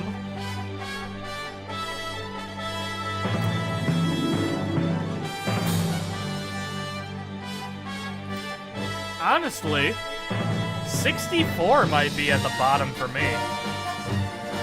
I'm trying to think what's worse than 64 in 2026 for me.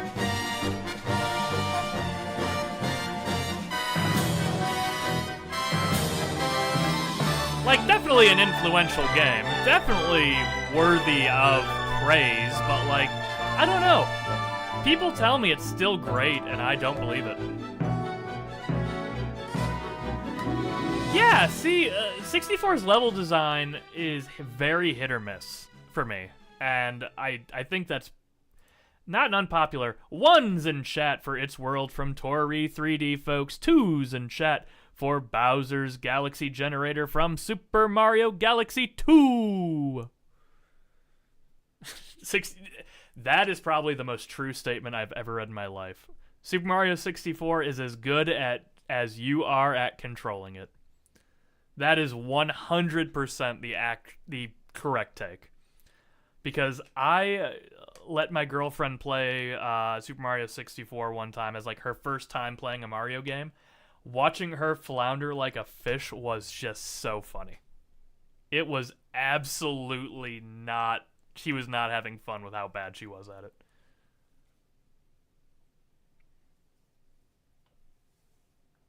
All right, folks, from a vote of 12-2, Super Mario Galaxy 2 is out of here. Tori 3D is moving on. All right, battle number 12. Crank the heat up, folks.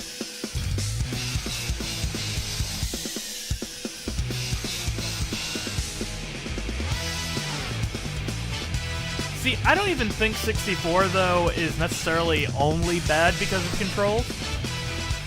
I think it just also, the level design isn't as good as it really as other games are.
Yeah, I agree. Not every level needs to be huge and massive if there isn't stuff to do in it. And I think that does fall into a lot of Mario level designs, especially around that time where people were trying to like, oh, look at how much memory, look at how advanced our game is.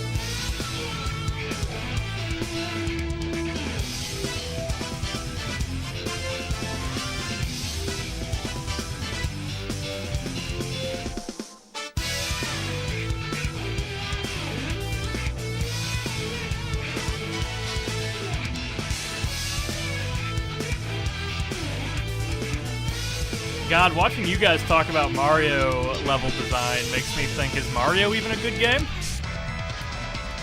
Is 3D Mario actually not a mistake?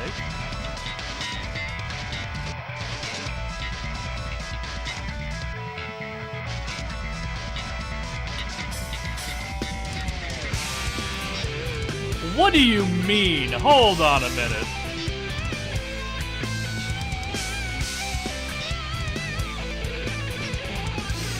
2D Mario is absolutely based. I will go back and talk about 2D Mario all the time as I grew up on it. And I like Galaxy, I like Sunshine okay, and I think Odyssey is great. A lot of them aren't, though. And I will have to say that. Also, Crank the Heat up on the left, going up against Coalescence from Risk of Rain over here on the right. Let's hear it, everybody.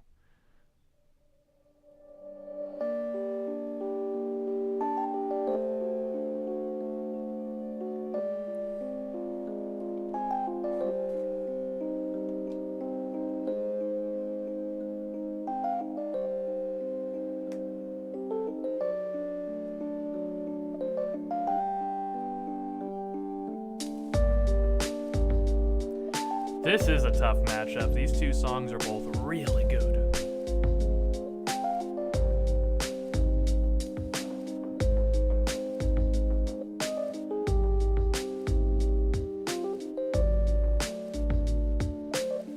It really kind of does.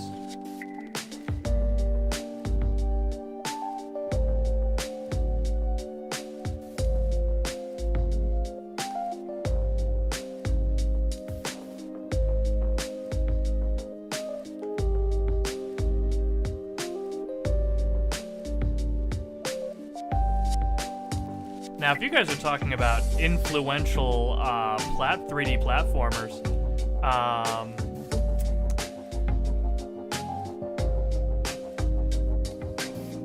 I'm trying to think if, yeah, Crash, you got Bubsy, you got Mario.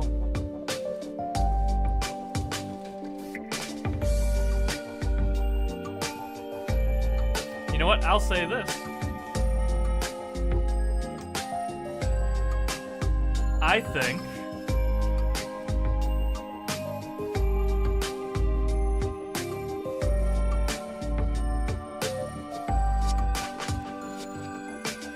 I will actually make the statement that, in a way, I think the Tony Hawk's Pro Skaters 1 and 2 are... Nah, I can't say that, actually. No, I'm thinking about it. I was going to call them platformers, which, in a way, in a very loose way, they are platformers, but they wouldn't work necessarily, because Tony Hawk games, especially those first two, have pretty good level design. Pretty good stage design for around that time period.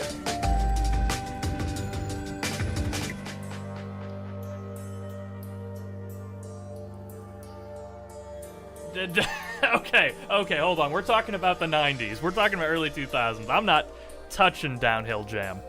I'm talking Pro Skaters 1, 2, and 3.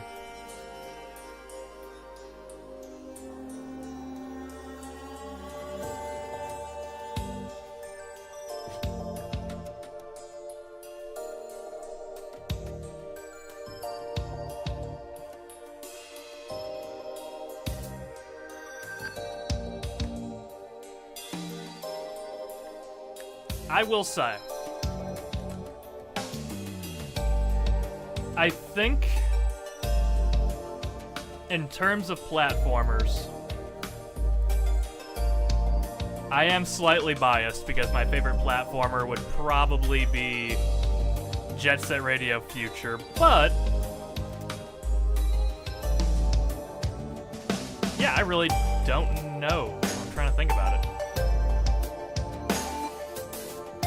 So, when I finally convinced Jordan to play Tony Hawk's Underground, I was shocked by how bad he was at it. Because I grew up with it, so I kind of thought, like, wait a minute, isn't Tony Hawk pretty easy, like, to control and play? But watching a 20-something-year-old man play it for the first time and realize it's not an easy control scheme for him to get was like my eye-opening, like my awakening. I was like, wow, okay, maybe this game isn't as easy as I thought it was. Does Jet Set Radio count as a platformer? I would personally say so.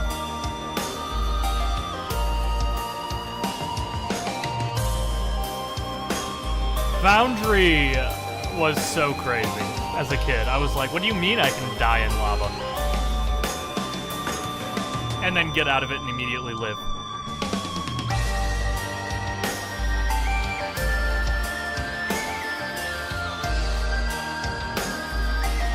No, yeah, exactly. Like, that is the beauty of watching someone play a game for the first time.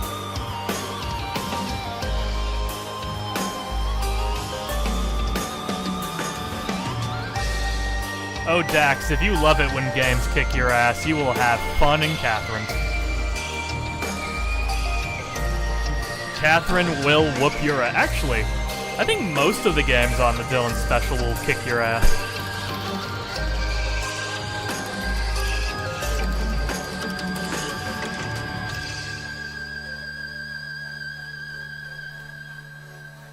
Alright, folks.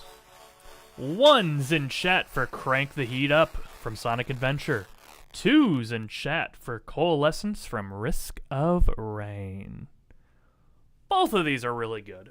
I love both of these.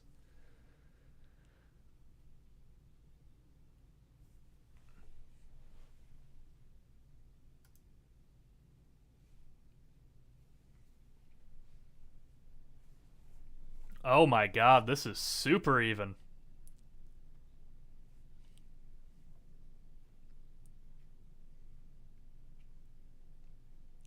Alright, folks, you have about 20 seconds left to vote. We are currently tied at 6-6. Will it come down to the decision? Will it come down to the decision?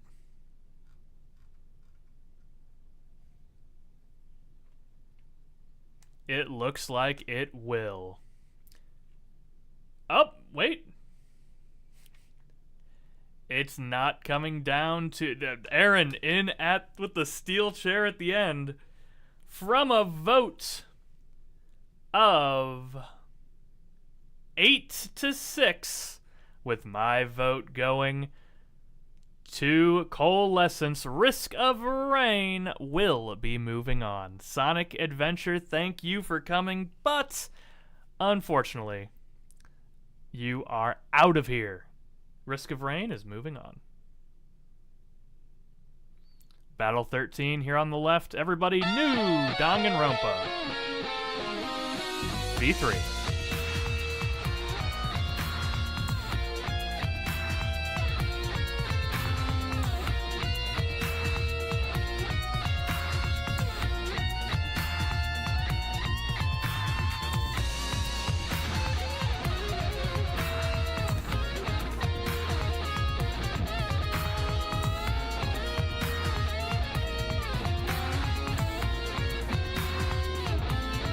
Okay, so I'm taking a look at the Dylan contracts. I'd say about half of them are baby games, and the other half are difficult and will piss you off. Half are baby games, half are difficult and will piss you off.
Yeah, Dax, I think you might definitely enjoy Catherine.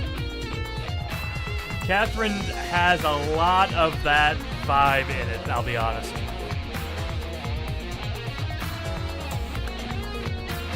Especially if you start doing, like, the harder levels, you are gonna have a lot of learning the game system moments to really do it.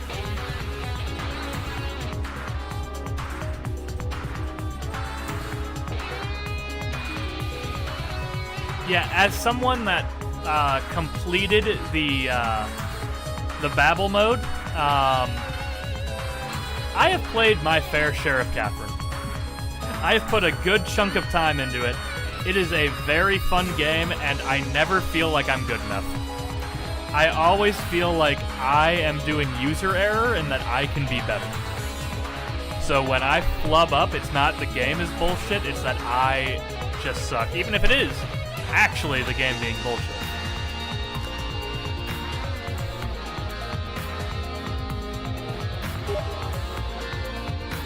What the hell? Oh. Okay, someone just pinged me on Steam, so hold on a minute, let me...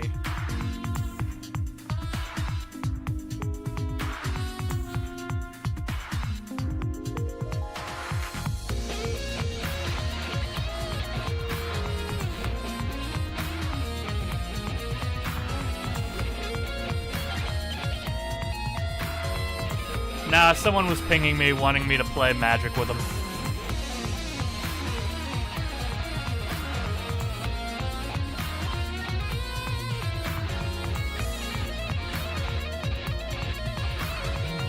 Yeah, they invited me for some tabletop sim, which unfortunately I cannot do because I am streaming and then I have another coaching session after this, so I am busy for the night.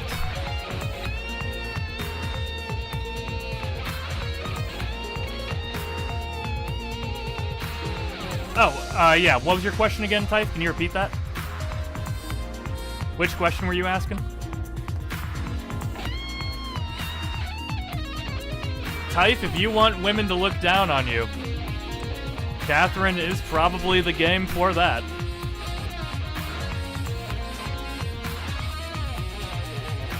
I cannot spoil things for you. But, for your friend, sorry.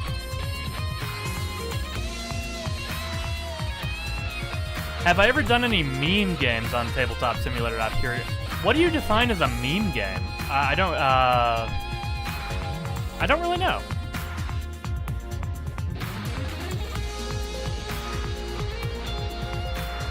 I mean, the thing about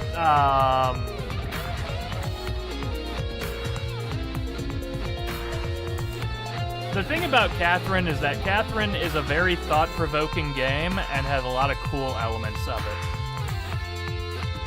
But yeah, what qualifies as a meme game on Tabletop? Because I think I don't play a lot of Tabletop Simulator that's not either Commander or...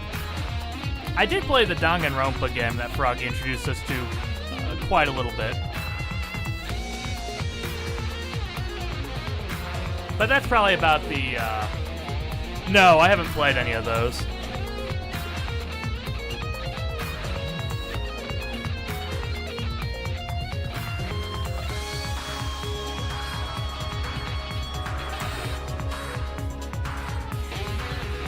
Box on Tabletop? Box. Yeah, I've never heard of that. I'll have to ask Frog about it, because every game Froggy has ever recommended to me on Tabletop, I've had fun with, so...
Alright, folks, this was the V3, the new JordanB V3 theme. Let's see, final level theme. Let's see what it's going against here on the other side of the bracket.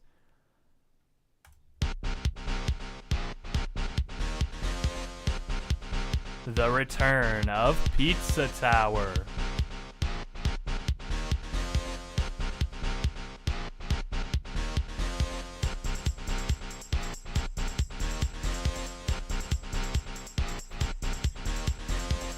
Yeah, I need to play this game at some point to understand the hype, because this is one of those games I just do not get.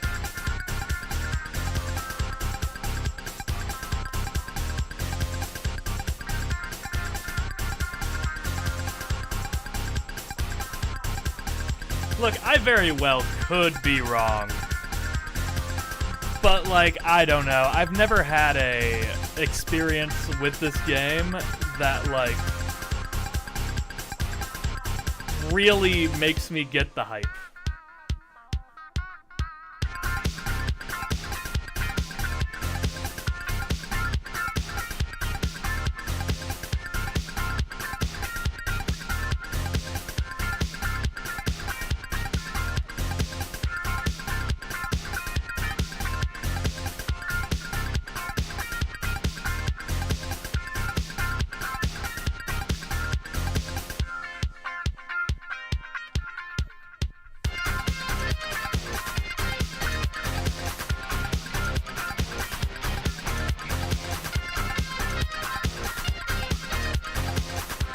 Huh. Again, this might be a good contract game. I don't know. If someone gives it to me for a contract, I will. It will be interesting.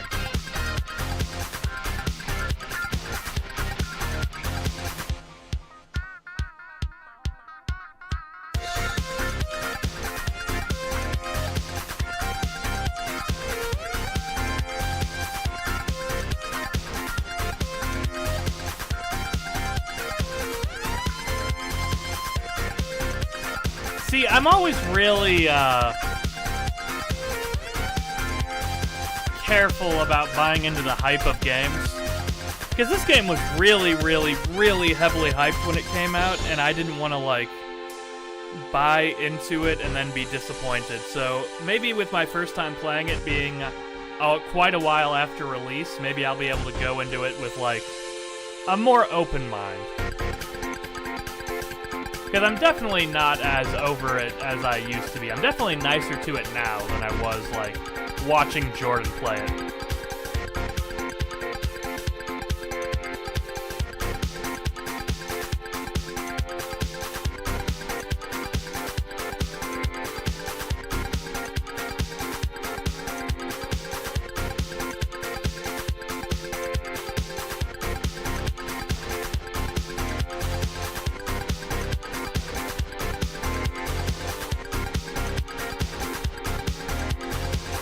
Well, like, it's hard to separate that, though, sometimes, because sometimes when you're kind of nailed into a community, like the gaming community and whatnot, you can have all the hype in the world for something, and then if it disappoints you, it's like that extra level of bad. Like, I very foolishly was extremely hyped up for Fallout 4. When Fallout 4 was coming out, I was very optimistic. I was very hyped for it, and I thought, you know what? This is going to be an incredible game. And it disappointed me so bad that I've never touched it since. I have not touched it since, and that's just a mistake I want to avoid making again. Because, God, it sucks. Like, I kid you not. It auto-saved me, glitched 100 feet in the air, and kept auto-save reloading me to my death.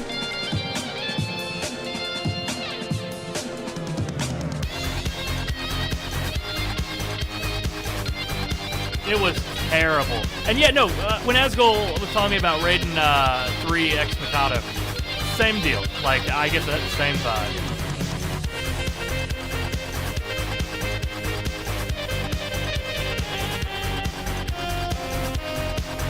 Or, like, shifting this discussion over to a different medium.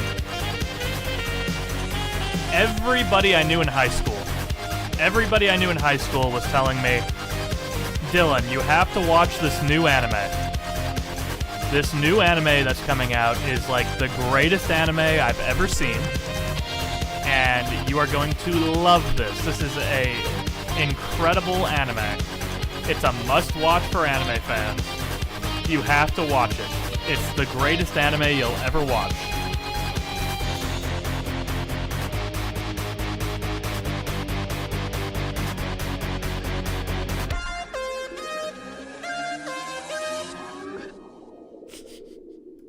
Alright, 1's in chat for new Danganronpa V3, 2's in chat for Bye Bye There from Pizza Tower. But yes, so people were hyping it up saying, hey, try this anime, it's such a great anime, it's the best anime in the world. That anime, I watched the first 3 episodes and just did not understand the hype. I did not get it. I thought it was very it just sucked. I didn't really like it that much. And I don't want to feel that blown. Eventually, that anime that I'm talking about ended up being written by a fascist, so I felt justified in my decision. This was a little-known anime called Attack on Titan. So, when I found out that it was a fascist dream, I felt better. But yeah, no, everyone was hyping the shit out of it for me. And I watched it and was like, this is Waffle, I can't believe you do not know this. By the way, from a vote of 6 to 7, if you know, you know. Bye-bye there, Pizza Tower will be moving on. Dangan 3 is out of here. All right, Battle 14 here on the left.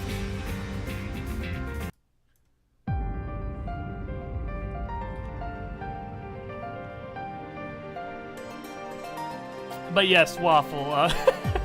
Wait, what? Asgul, what words am I eating? What words am I eating? I'm sorry. I mean, that's just what was on the screen, Asgul. But yeah, Waffle. Long story short, the author of Attack on Titan has some very problematic views.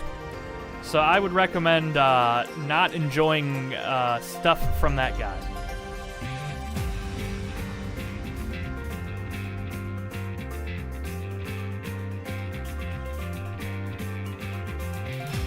He was very, the Japanese have never done anything wrong to the Koreans, which is an energy that is very hard to match.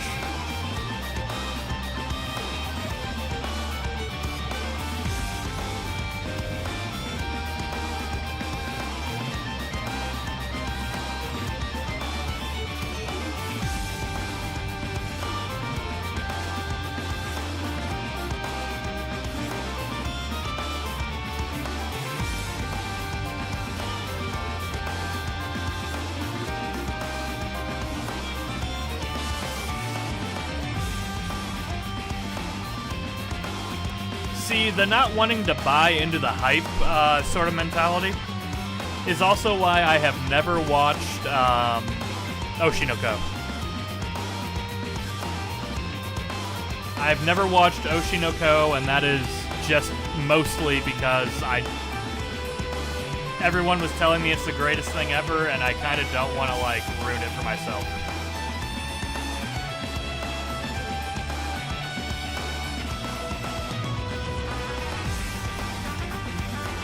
I have heard it's not a very good ending.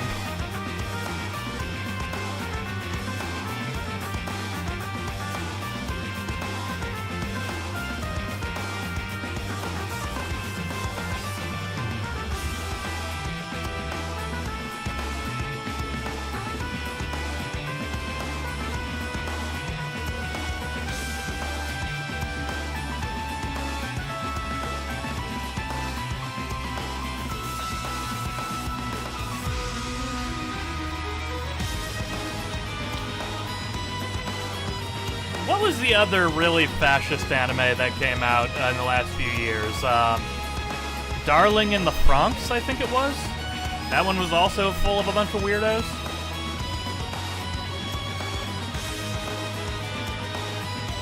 Darling in the Franxx, I think that was like... someone described it to me one time as like a Harry Potter eugenics. Okay, come on. Frieren is hilariously racist.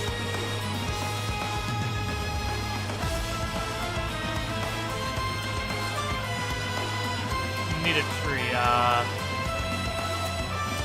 Do a fruit tree. Fruit tree sounds good, type.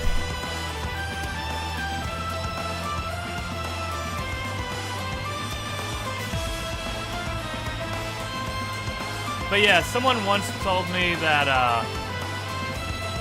Darling in the Franxx was the Harry Potter eugenics anime, and I had no idea what the hell they meant by that, and I still don't, but... It's quite a bunch of words to say. Alright, there's the loop. Okay. And on the right...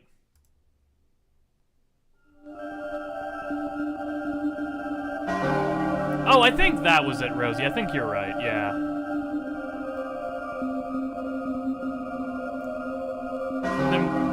Darling in the Franxx was the Nazi...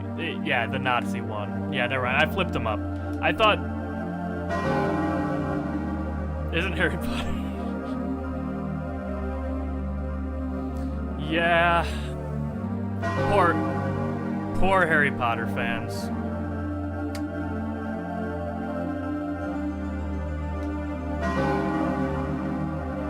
Nichijou is absolutely waffle core. Every character in Nichijou, like, the segments in Nichijou are like the anime version of how Waffle thinks and speaks.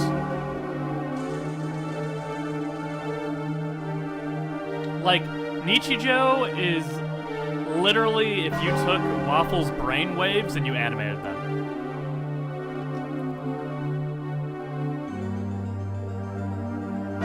They do. They absolutely do.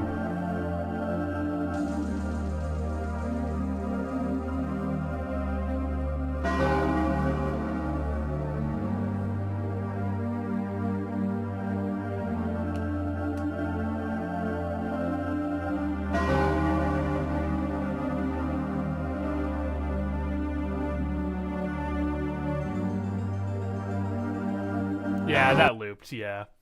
Alright, folks, 1's in chat for Spiral of Erebos, 2's in chat for the final hours with bells from Majora's Mask. I might reduce our refreshers to 30 seconds because we've heard everything, and I might need to be going for coaching before midnight, so we might need to speed this up just a tad, folks.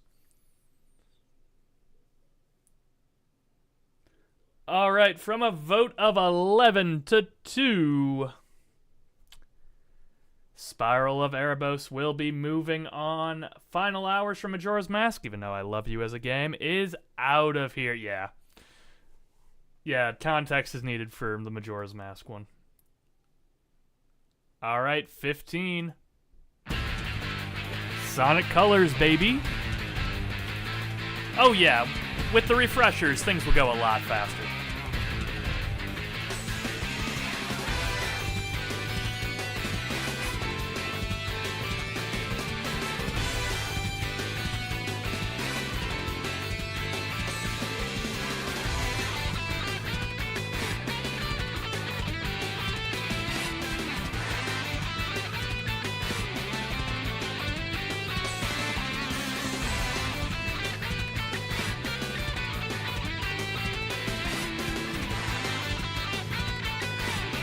Yep, this is new.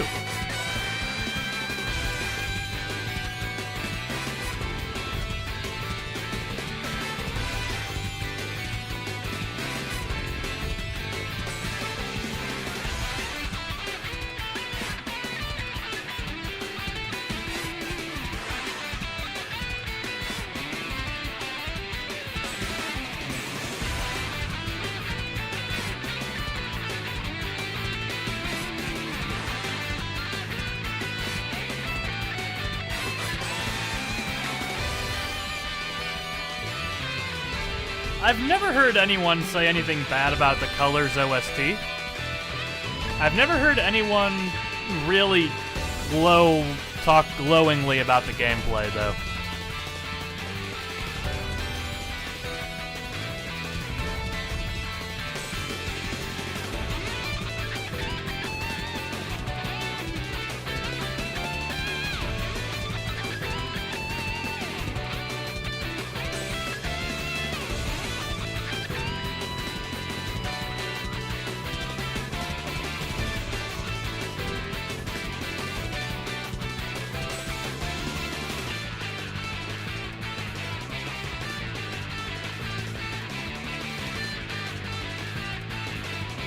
I mean, I'm sure this game's fine. I'm sure it's not, like, terrible, right?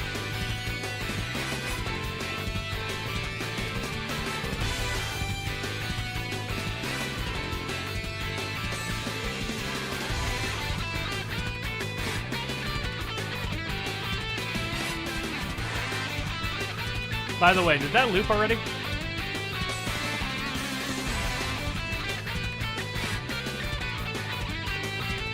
Okay. All right, Terminal Velocity Act 1 on the left. On the right, oof. Another strong one from last week.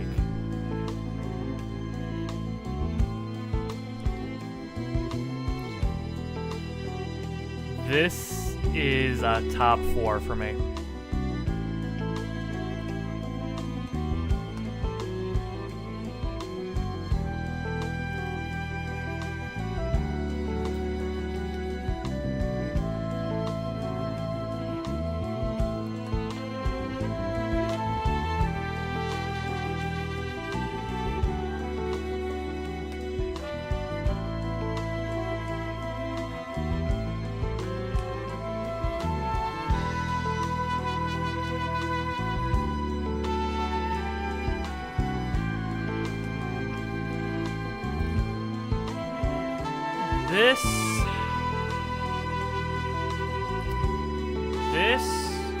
The Final Fantasy X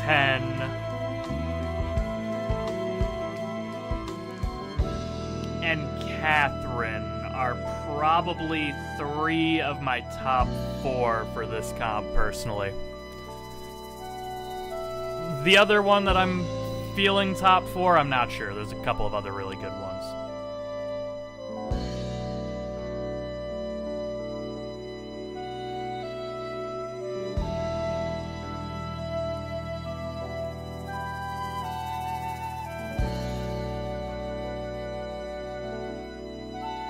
I mean, Dax, don't jinx it. Because, it could have a matchup we're not remembering, and it could be a lot closer.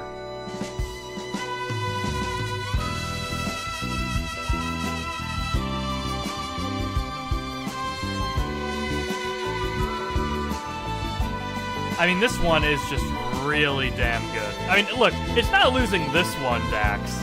It's not losing this matchup. But you might be surprised. Your Yeast Tune is also very good, but I don't know.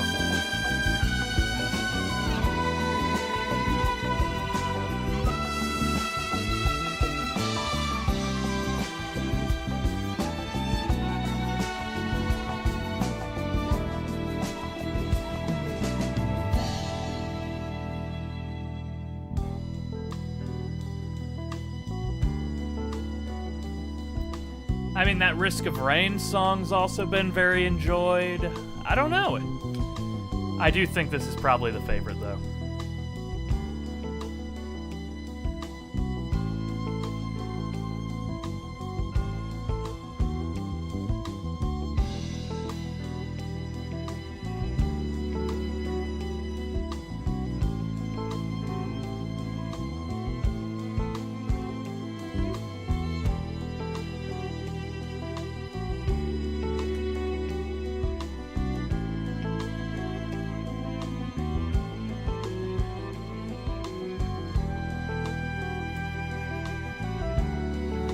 So chat, vibe check. Who is still alive, and with how many submissions are you still alive with?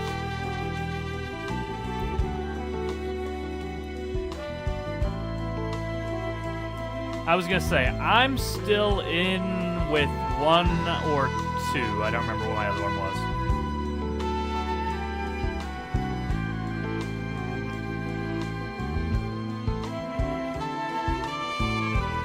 Oh yeah, Eskel, I think you still might have 1 left, like, now.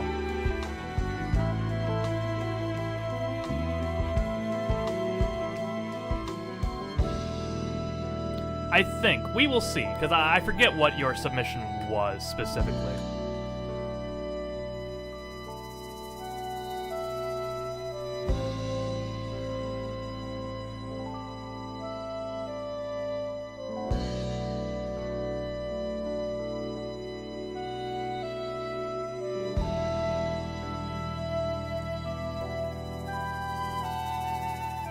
I don't know, I think the top-end stuff everyone submitted for this comp is really good. I think, like, my top 10 songs of what you guys have submitted have been absolute fire.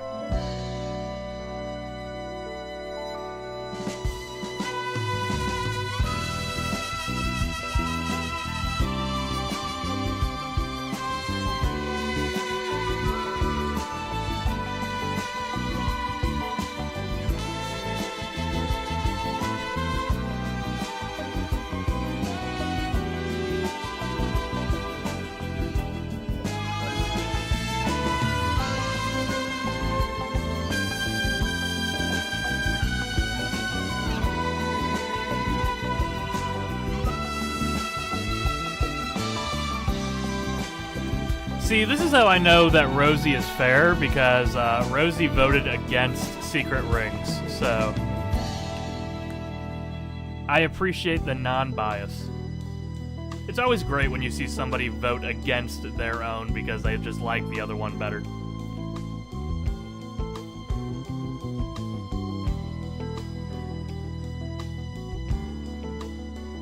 Yeah, but I thought I heard one or two of you in the chat saying when I said, oh, Final Fantasy X is, you know, probably a really good one, says, nah, it's trash. I saw someone saying it.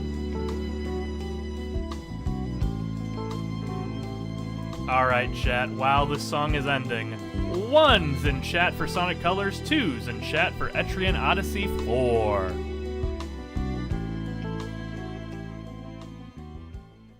Alright, so long, Sonic Colors. We're gonna speed through this one because it is impossible for you to win at this point. From a vote of everyone to, like, nothing, unless anyone wants to vote 1 for the sillies. Technically, if everyone else voted for Sonic Colors right now in chat, it would still lose. There we go, Aaron. Congratulations. Alright, well, on a vote of 9-1, Etrian Odyssey will be moving on. Alright, the last battle here. Our other Pizza Tower submission. Well, don't worry, JC. After this, everything's going to 30-second refreshers, so it will be a lot faster.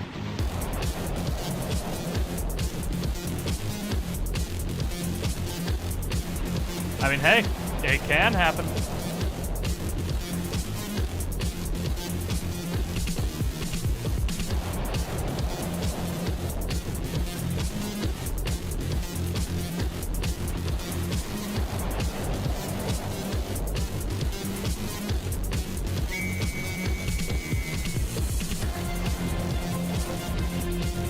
I believe the other Pizza Tower submission did win, I'm pretty sure.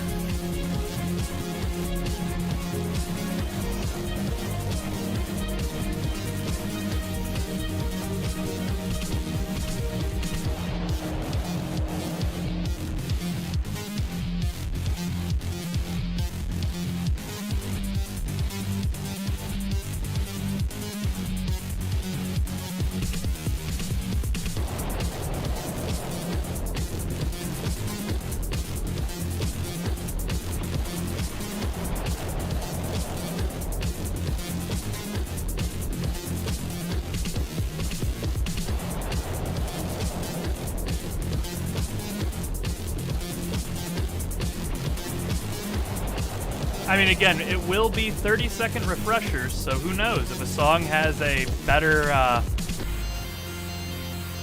reminder, it could knock it out. Who knows?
So I forget, is this the post-game final level, or is this the final level of the regular game? I remember you guys were explaining this to me last week.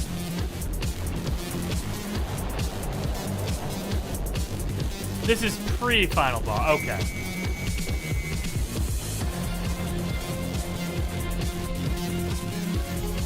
And then the other one was the final level of the post-game. Okay.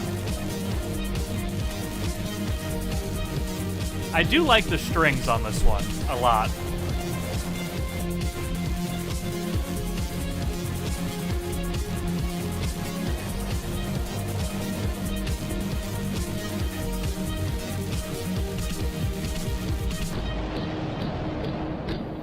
All right, folks, that's the 1,000 march to war, going to war against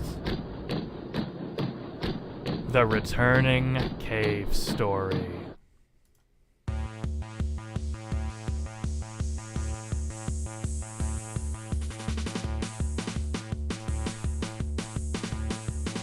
The other cave story, of course, eliminated last week.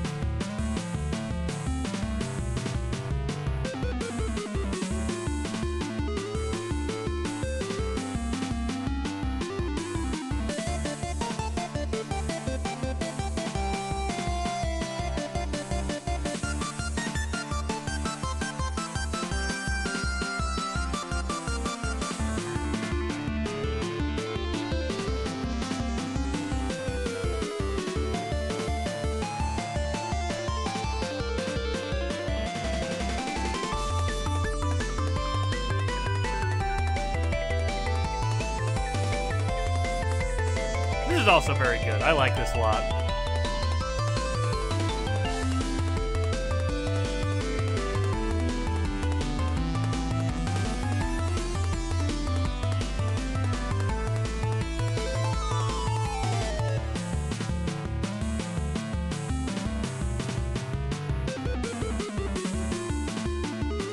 Man, you saying that has made me feel my neck and collarbone area.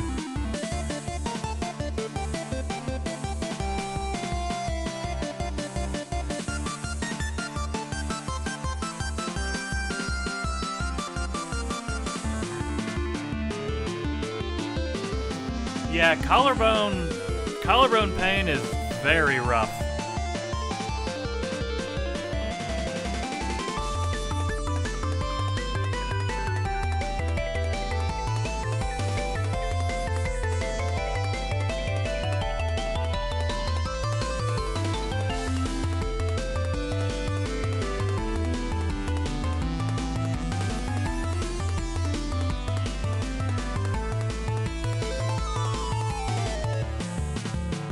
I'll just leave it on when I go to bed. Just let the stream go until my computer just...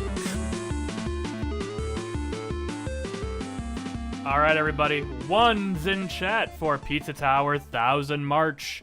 And 2's in chat for Running Hell from Cave Story Remastered.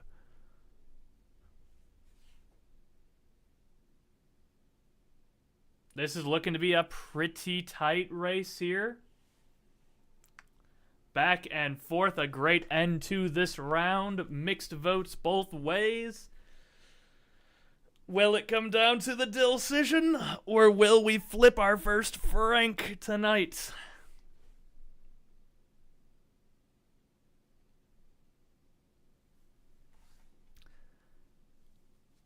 From a vote of...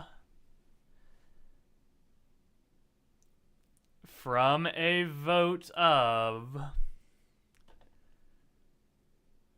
6 to 6, folks, we are flipping our first Frank of the night.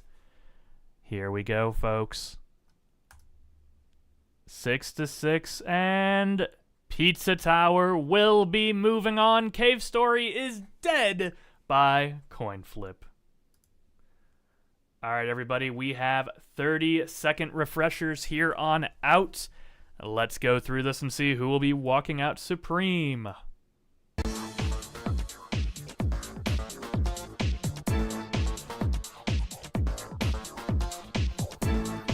Your reminder of Persona 4's Long Way.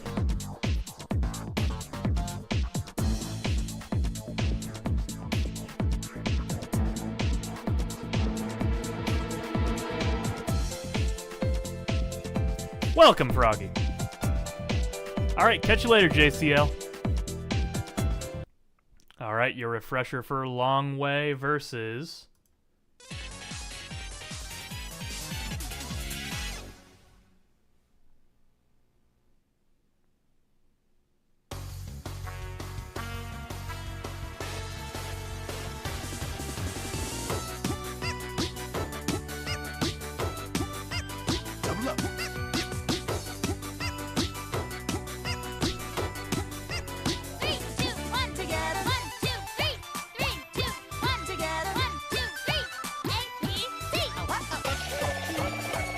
I will give it to... 1, 2, 3, go! There. All right. Ones in chat, folks, for Persona 4's The Long Way. Twos in chat for Remix 10 from Rhythm Heaven.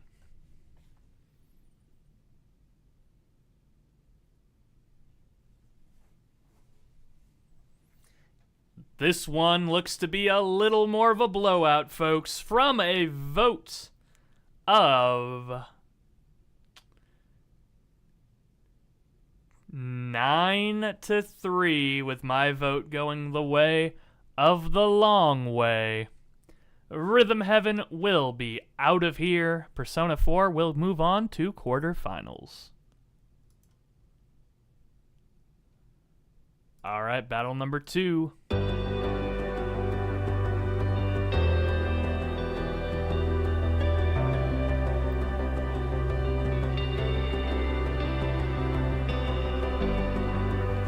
You did good, Waffle. You did good.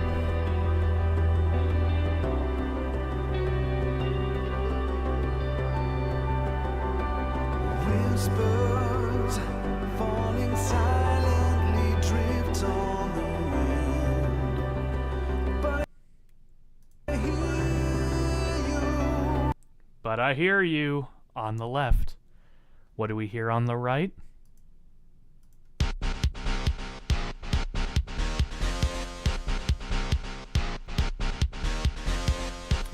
So, this is the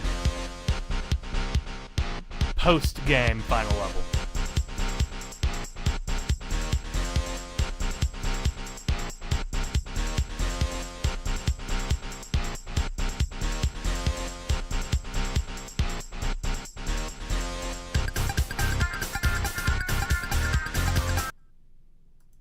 All right, folks. Ones for close the distance, twos for bye-bye there.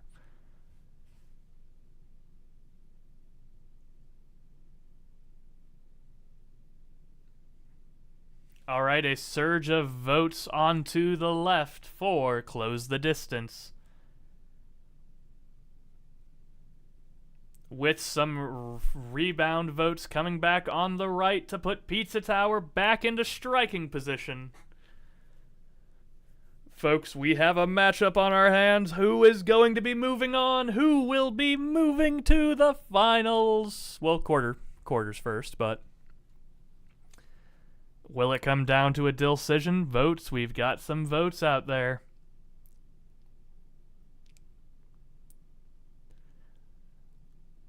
All right, we are going to have our second coin flip of the night from a vote of 6-6, with Dylan's votes closing the distance. Let's see who's going to be moving on here with the flip. It will be Pizza Tower. Pizza Tower benefiting from both coin flips here tonight. Close in the distance is out of here. Saying bye-bye there, we'll move on there. Battle number 3, folks. And I was told to move this ahead to 30 seconds in, so 25.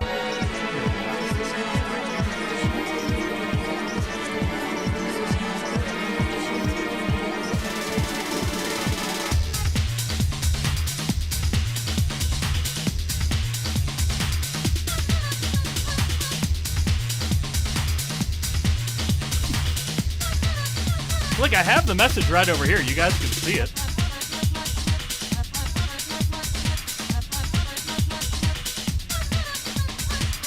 All right. Grace and Glory versus Tori 3D, baby.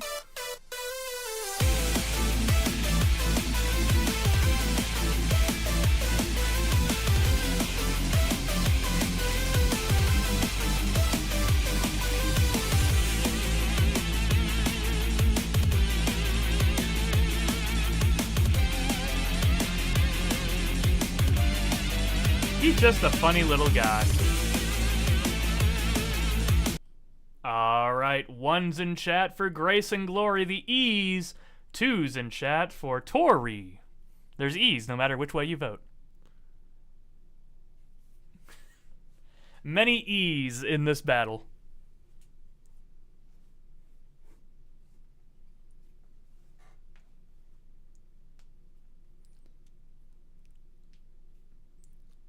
right, there's a Tori lead here. However, some votes coming in to make it close-ish.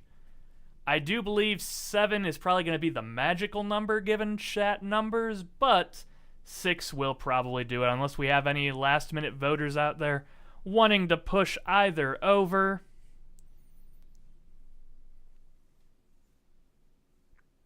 All right, it looks like from a vote of 6-4, Tori is going to be moving on. Grace and Glory has met its match. Tori is going to be moving on. All right, battle number 4, folks.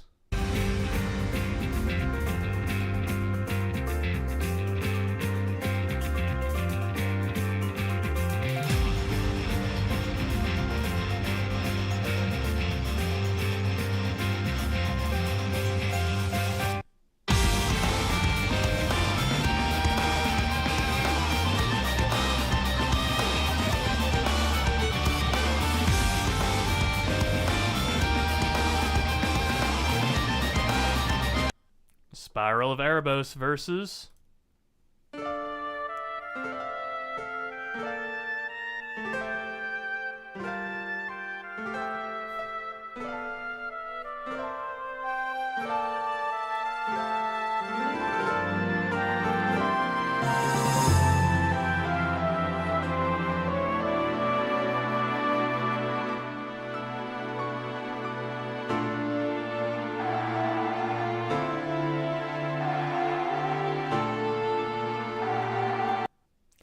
Alright, folks, 1's in chat for the Spiral of Erebos, 2's in chat for a fleeting dream.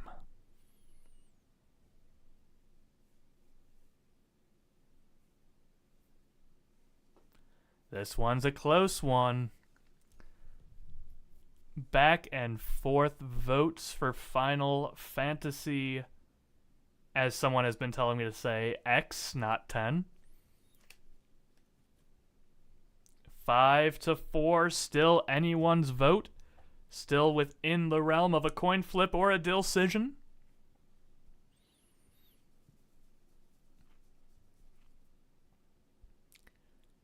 From a vote of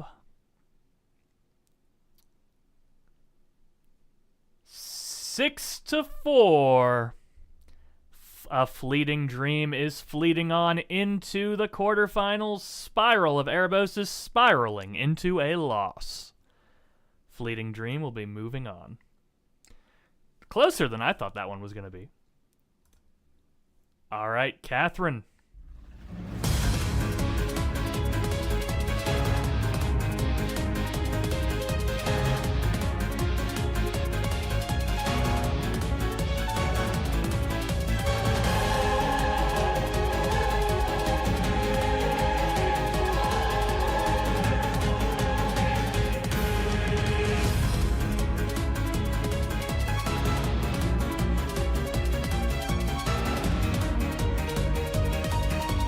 Alright, your Moonlight Sonata refresh versus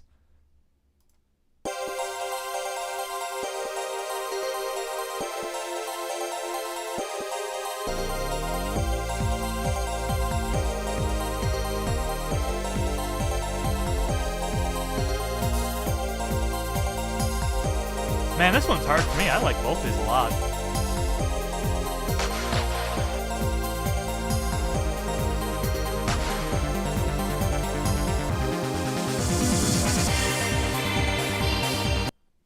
Alright, 1's in chat for Catherine, 2's in chat for Kizuna Jigoku.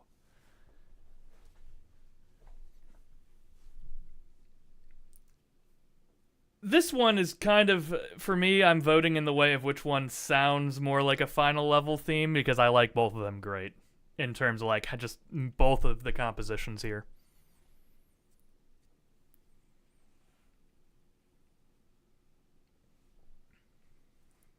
Alright, a small lead for Catherine, however, not outside of the realm of possibility for it to get passed up.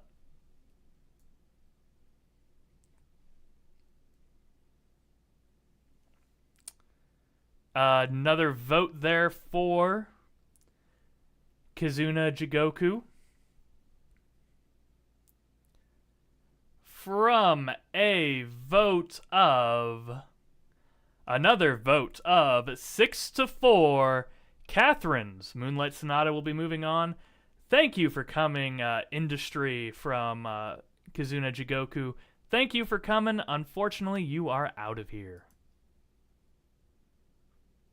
All right, battle number 6. One of my favorites here.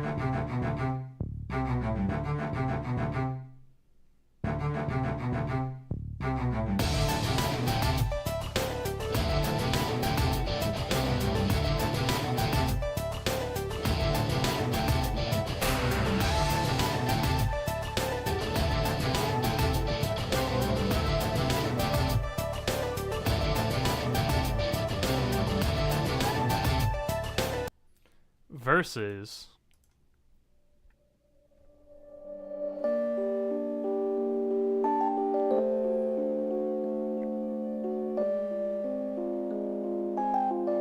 ooh, this is a tricky one.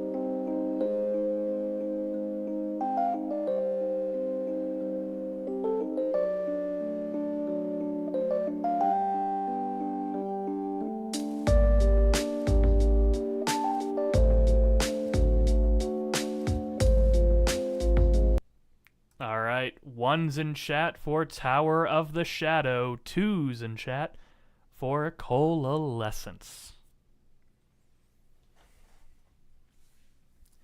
Again, at this point in the game, we're getting pretty even votes, although a little surge for Risk of Rain, a little bit of comeback for Yeast. I thought it said Weast.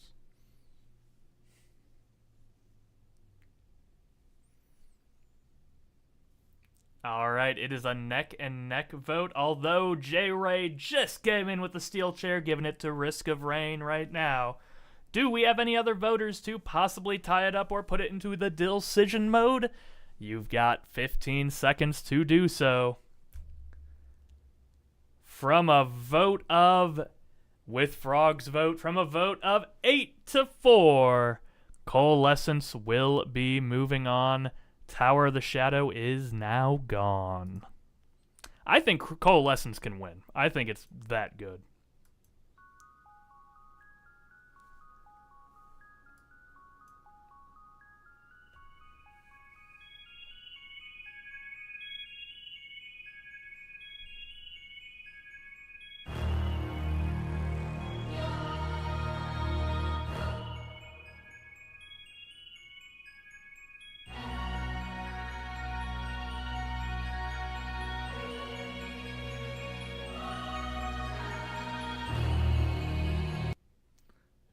Strong opening there versus two similar vibes in the refreshers.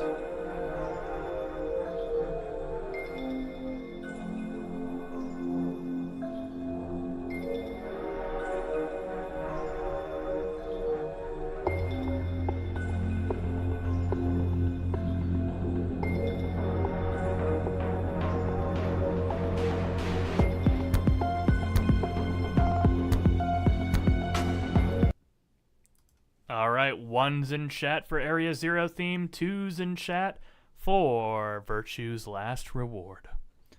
Both electronica openings, pretty good here. Pokemon surging ahead after an initial burst for Virtue's Last Reward.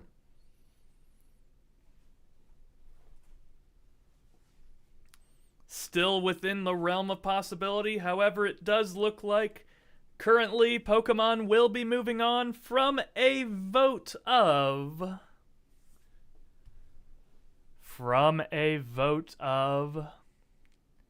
7, with my vote going to Pokemon, 7-4. Pokemon Scarlet and Violet's Area Zero theme will be moving on. Virtue's Last Reward is dead and donezo. Alright, our final refresher battle.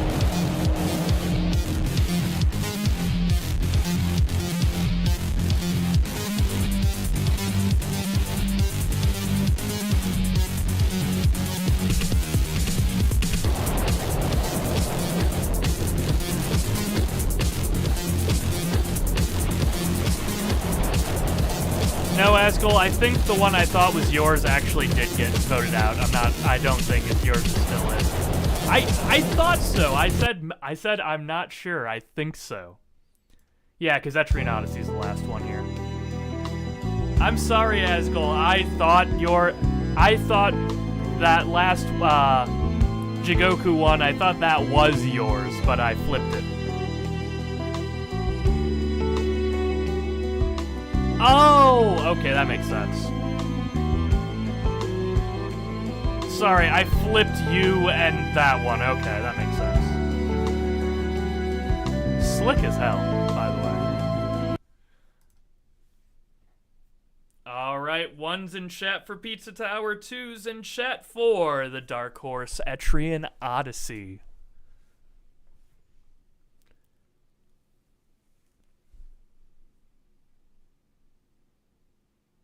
You did. You did get me to use the word slick, Waffle. Your brainwashing has done so.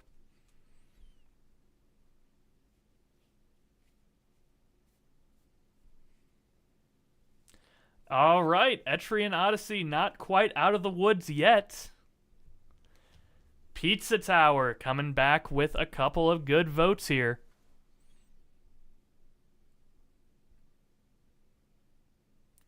Oh, but KA comes in with the vote for 2 from a vote of 7-3. Etrian Odyssey 8-3. Etrian Odyssey will be moving on. Pizza Tower is officially out of the running. All right, folks, quarterfinals, and it looks like Etrian's staying here on the left. Let's see, or on the right. But first, let's see what's going to be here on the left. Oh, a big matchup here already. Maybe, hold on.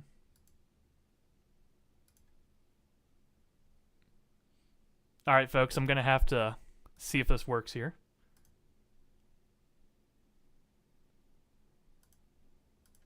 There we go. Had to refresh.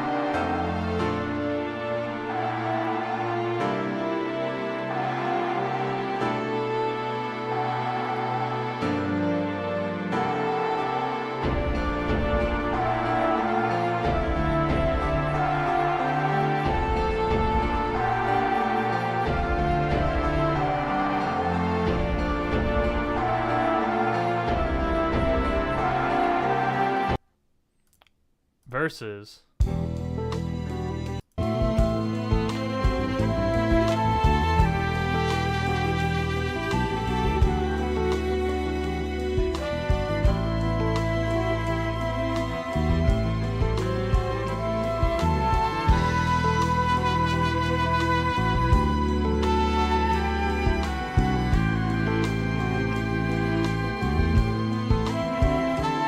damn, these are both so good.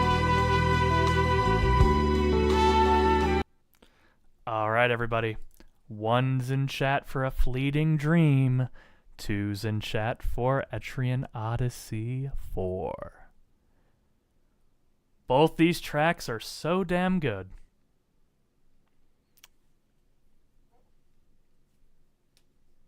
In the quarterfinals, folks, who will be moving on? Right now, Etrian Odyssey has a stark lead that keeps getting starker.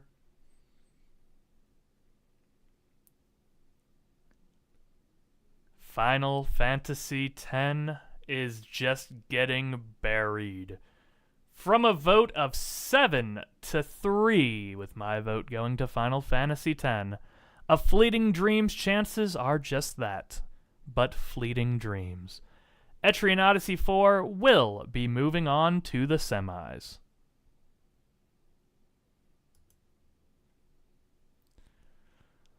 All right.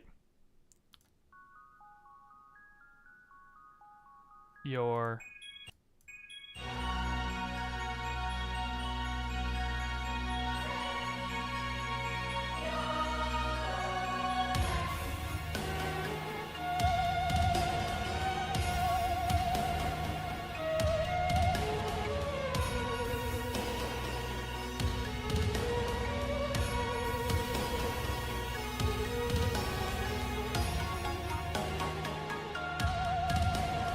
All right, there's your Scarlet and Violet Area Zero refresher on the left, but who is it going against on the right?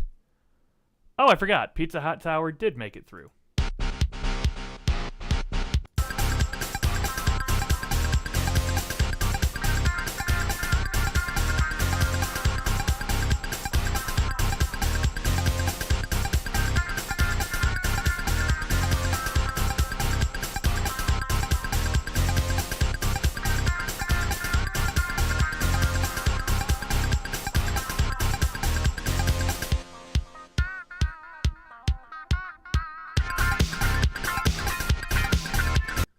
All right, folks. 1's on the left for Area Zero's theme. 2's in the chat for Bye Bye There.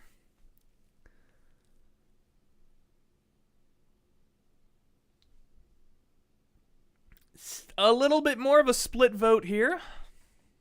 Early on in the voting, only 4-3. Still a couple more voters in the chat.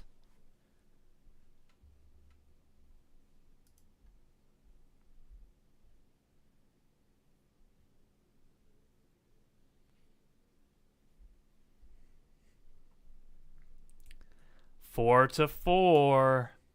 Even split. Will it come down to the decision or a coin flip?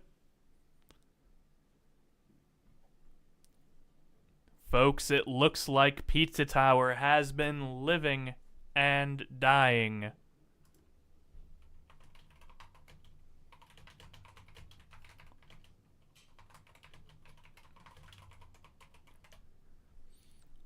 It looks like Pizza Tower is going to be living and dying by the coin flip from a vote of 5-5. Let's see who will be moving on to the semis. Pizza Tower, winning every coin flip here tonight, will move on. Man, Rosie has been not having very much fun with the coin flips tonight. Bye Bye There is telling Pokemon bye bye there. All right, battle number 3.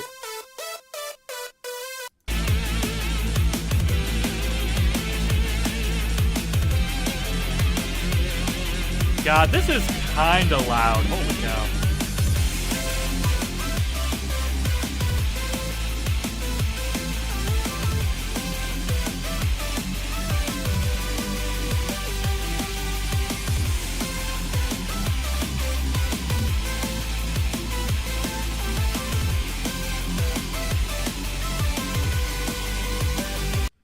All right, It's World versus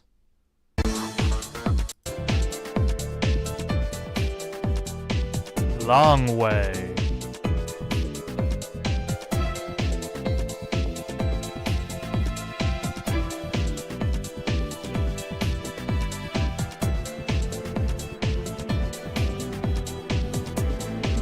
Tori would make a great Persona.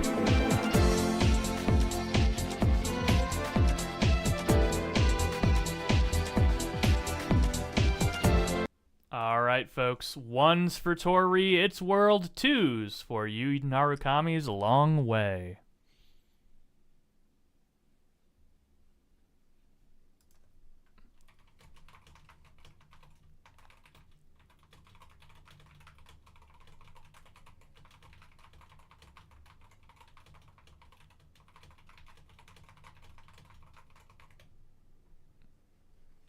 These are both very, very good. Tori is going farther here from a vote of 7-3. Persona 4's Long Way is out of here. Tori moving on to the semifinals. All right, and our last one here.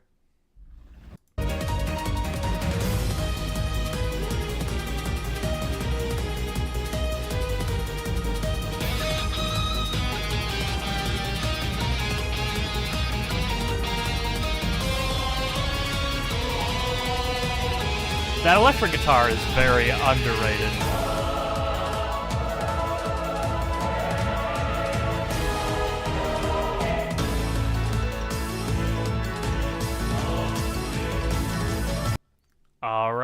Catherine versus a little bit more of a chill vibe.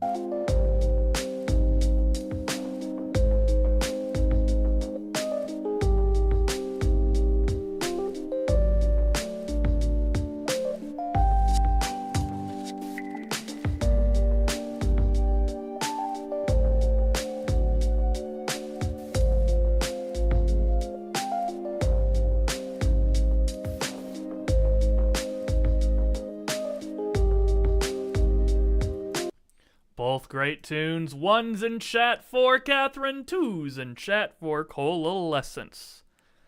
Yeah, this quarterfinals, all 4 of these are incredibly great ones. You all definitely understood the mission, understood the assignment for this one.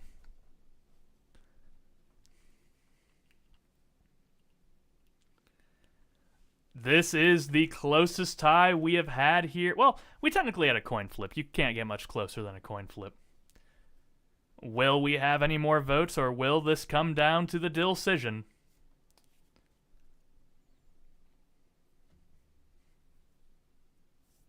We've got about 15 seconds left for votes.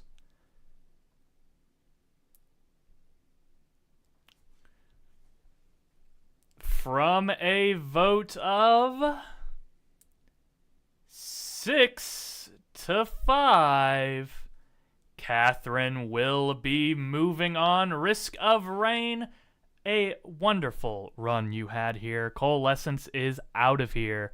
Catherine will be moving on. All right, we've got semifinals here, everybody. Let's see who's going to make it from the top 4 to the top 2.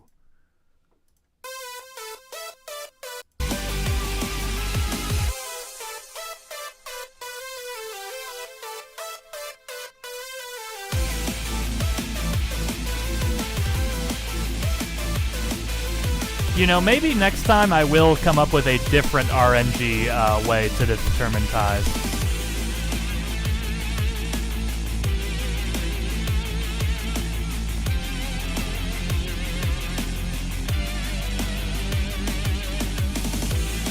All right, 130. Tori, It's World versus.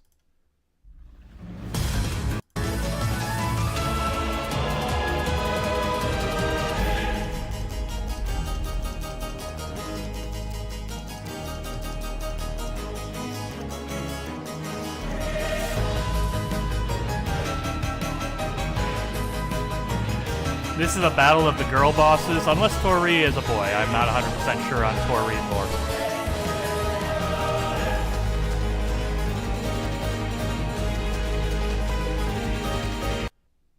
All right, 1's in chat for Tori, 2's in chat for Catherine.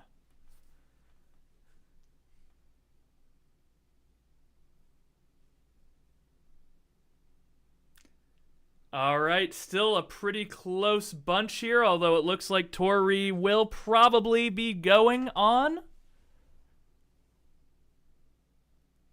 I think 6 is probably the fair bit, considering we've had 5 to 5s, 6 to 5s as being winners, but if there's any voters left in chat, they can maybe put it into a coin flip or a decision. I do think, though, that from a vote of 7 to 4, Catherine is out of here. Tori is moving on to your grand finals. So long, Catherine. I appreciate you. Tori will be moving on.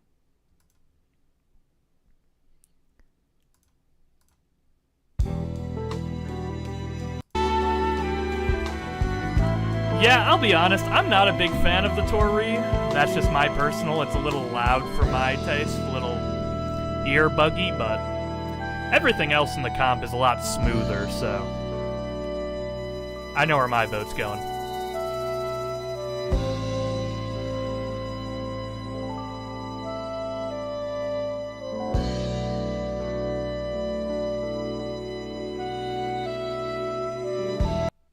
Versus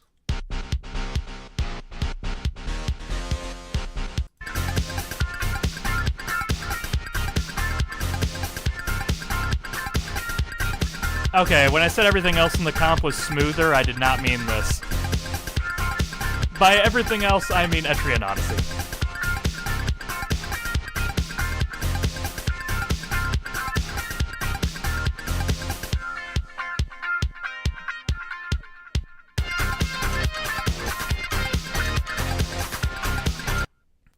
Alright, here we go.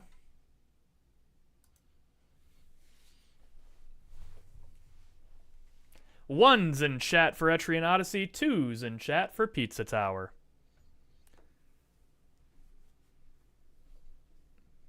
Nope, Asgol and Luke, and oh no, we've got a fight here, folks.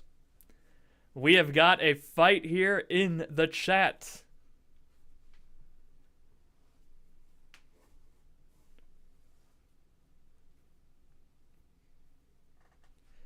I don't believe that will be enough, though, to push Etrian out of the ring. From a vote of 8-3, Etrian Odyssey will be moving on. Bye-bye there is finally saying bye-bye there to the field, although it's exiting in good competition with Catherine. So, goodbye, Pizza Tower, Etrian Odyssey, you're moving on. All right, everybody, here's our final. Let's see who's gonna win.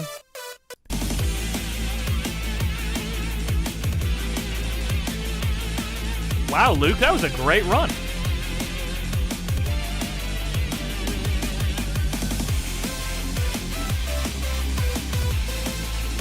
Okay, I do like this girly pop part here.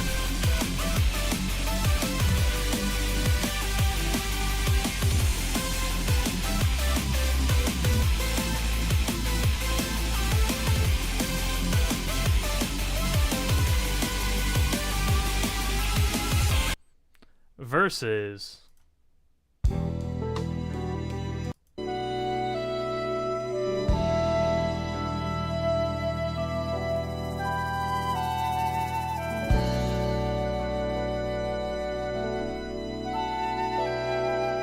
yeah, this is a completely different vibe.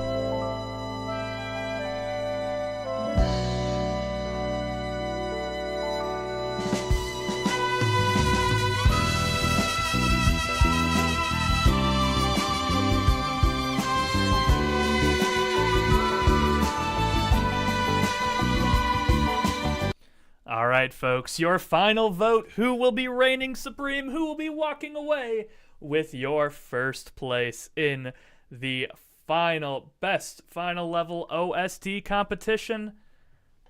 Cast your votes now.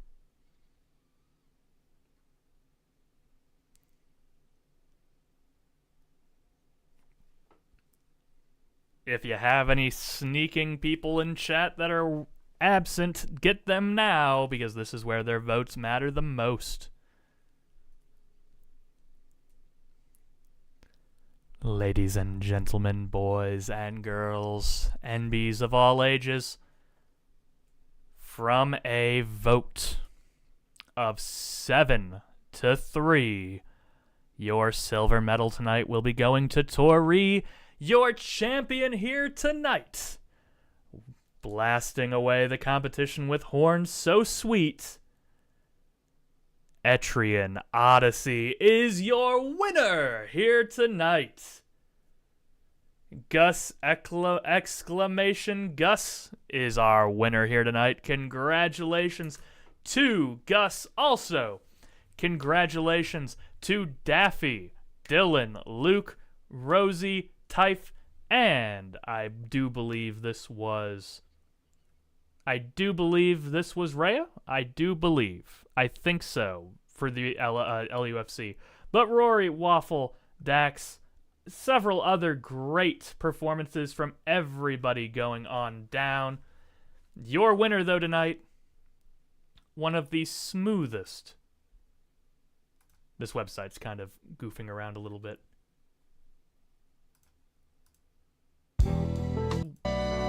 One of the smoothest tunes I've ever heard. All right, everybody.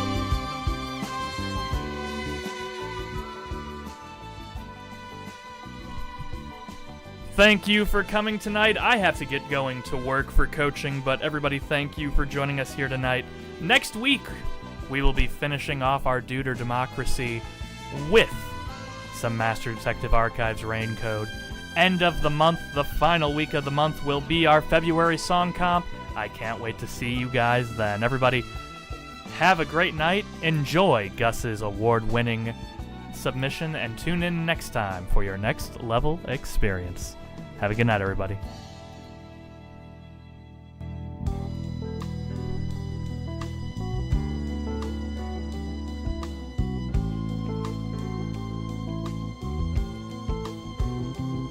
2 days after the season dropped, I was like got bored. I wanted to play another character.